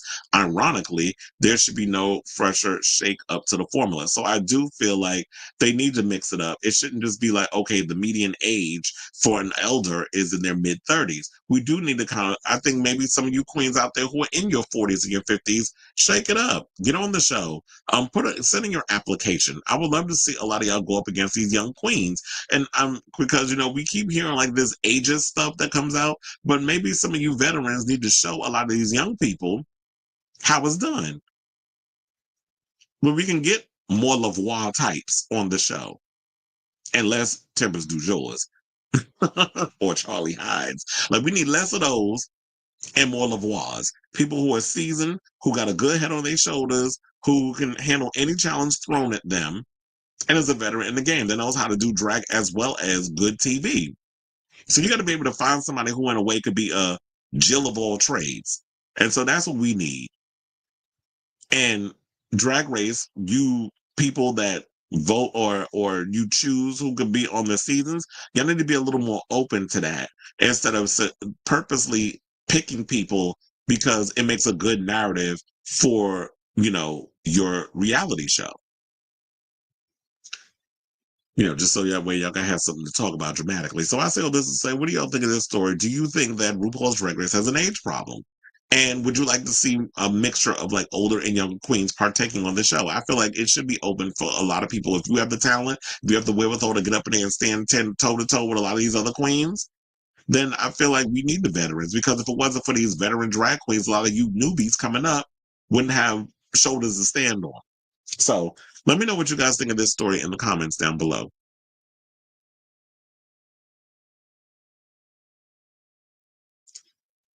Okay. So Onyx says, I noticed the only time they'll consider a queen over 30 is when she's an iconic name or someone that helped fix their brand, i.e. Sasha and Kylie. Yeah. Because I remember I was well aware of Bianca Del Rio and before she came on Drag Race, and she was good friends with Lady Bunny. I guess the Trump rally in DC turned out to be catastrophic. Wait, something happened with them? There's only been one Doja Cat lip sync throughout the entire franchise, and it was Anitra versus Marsha.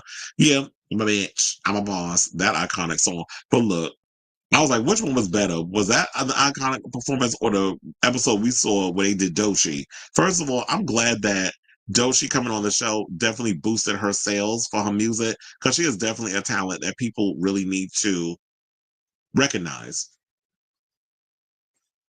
Felix says, and like Sugar and Spice got known for doing exactly, and they got red for it too, because we had a lot of queens who came on the show and would dog internet queens. Now it seems like it's been reversed, sort of, where I guess they're more open to it. And Plastic Tiara has a lot of fans because of exactly, and she makes a lot of her money from there as well. So I know she's glad TikTok is back because she gets to benefit financially from it. All right, so now we're at the end of today's show. I want to thank you all for tuning in to the latest episode of Kris Avalon Unfiltered. Thank you all for chiming in the comments and keeping me company and us with the back and forth banter and all this good stuff. If you have not already, please do me a solid and hit that like button and that subscribe button. Also, be sure to smash the notification bell so that way you know when we go live with a brand new episode of Kris Avalon Unfiltered. Unfortunately, I'm not going to be on tomorrow because, it's Martin Luther King's birthday, but that's not the reason. I'm going to be working the next game, and that shit is early in the morning. So I'm going to be busy with that. And yeah, so I'll be back possibly on Tuesday where we'll be on the latest tea. I'm sure there'll be a lot of tea that's coming to get spilled and all that other stuff. I do have a couple more comments before I get out of here. I'm wondering how far set you and me both. I feel like it's only her days is numbered. Corey King's days is numbered. But then again, but for dramatic purposes, they're probably going to keep them around. So you never know, because you can clearly see these producers are producing the hell out of this show. So I am definitely curious to see how far she gets in this challenge. The gay community has an age problem overall. Let alone that part exactly. There's all an age problem. It definitely needs to be studied. I don't think it'll ever happen, but it definitely needs to be studied. When I'm around some young people now, they act like I'm an old man. Yeah.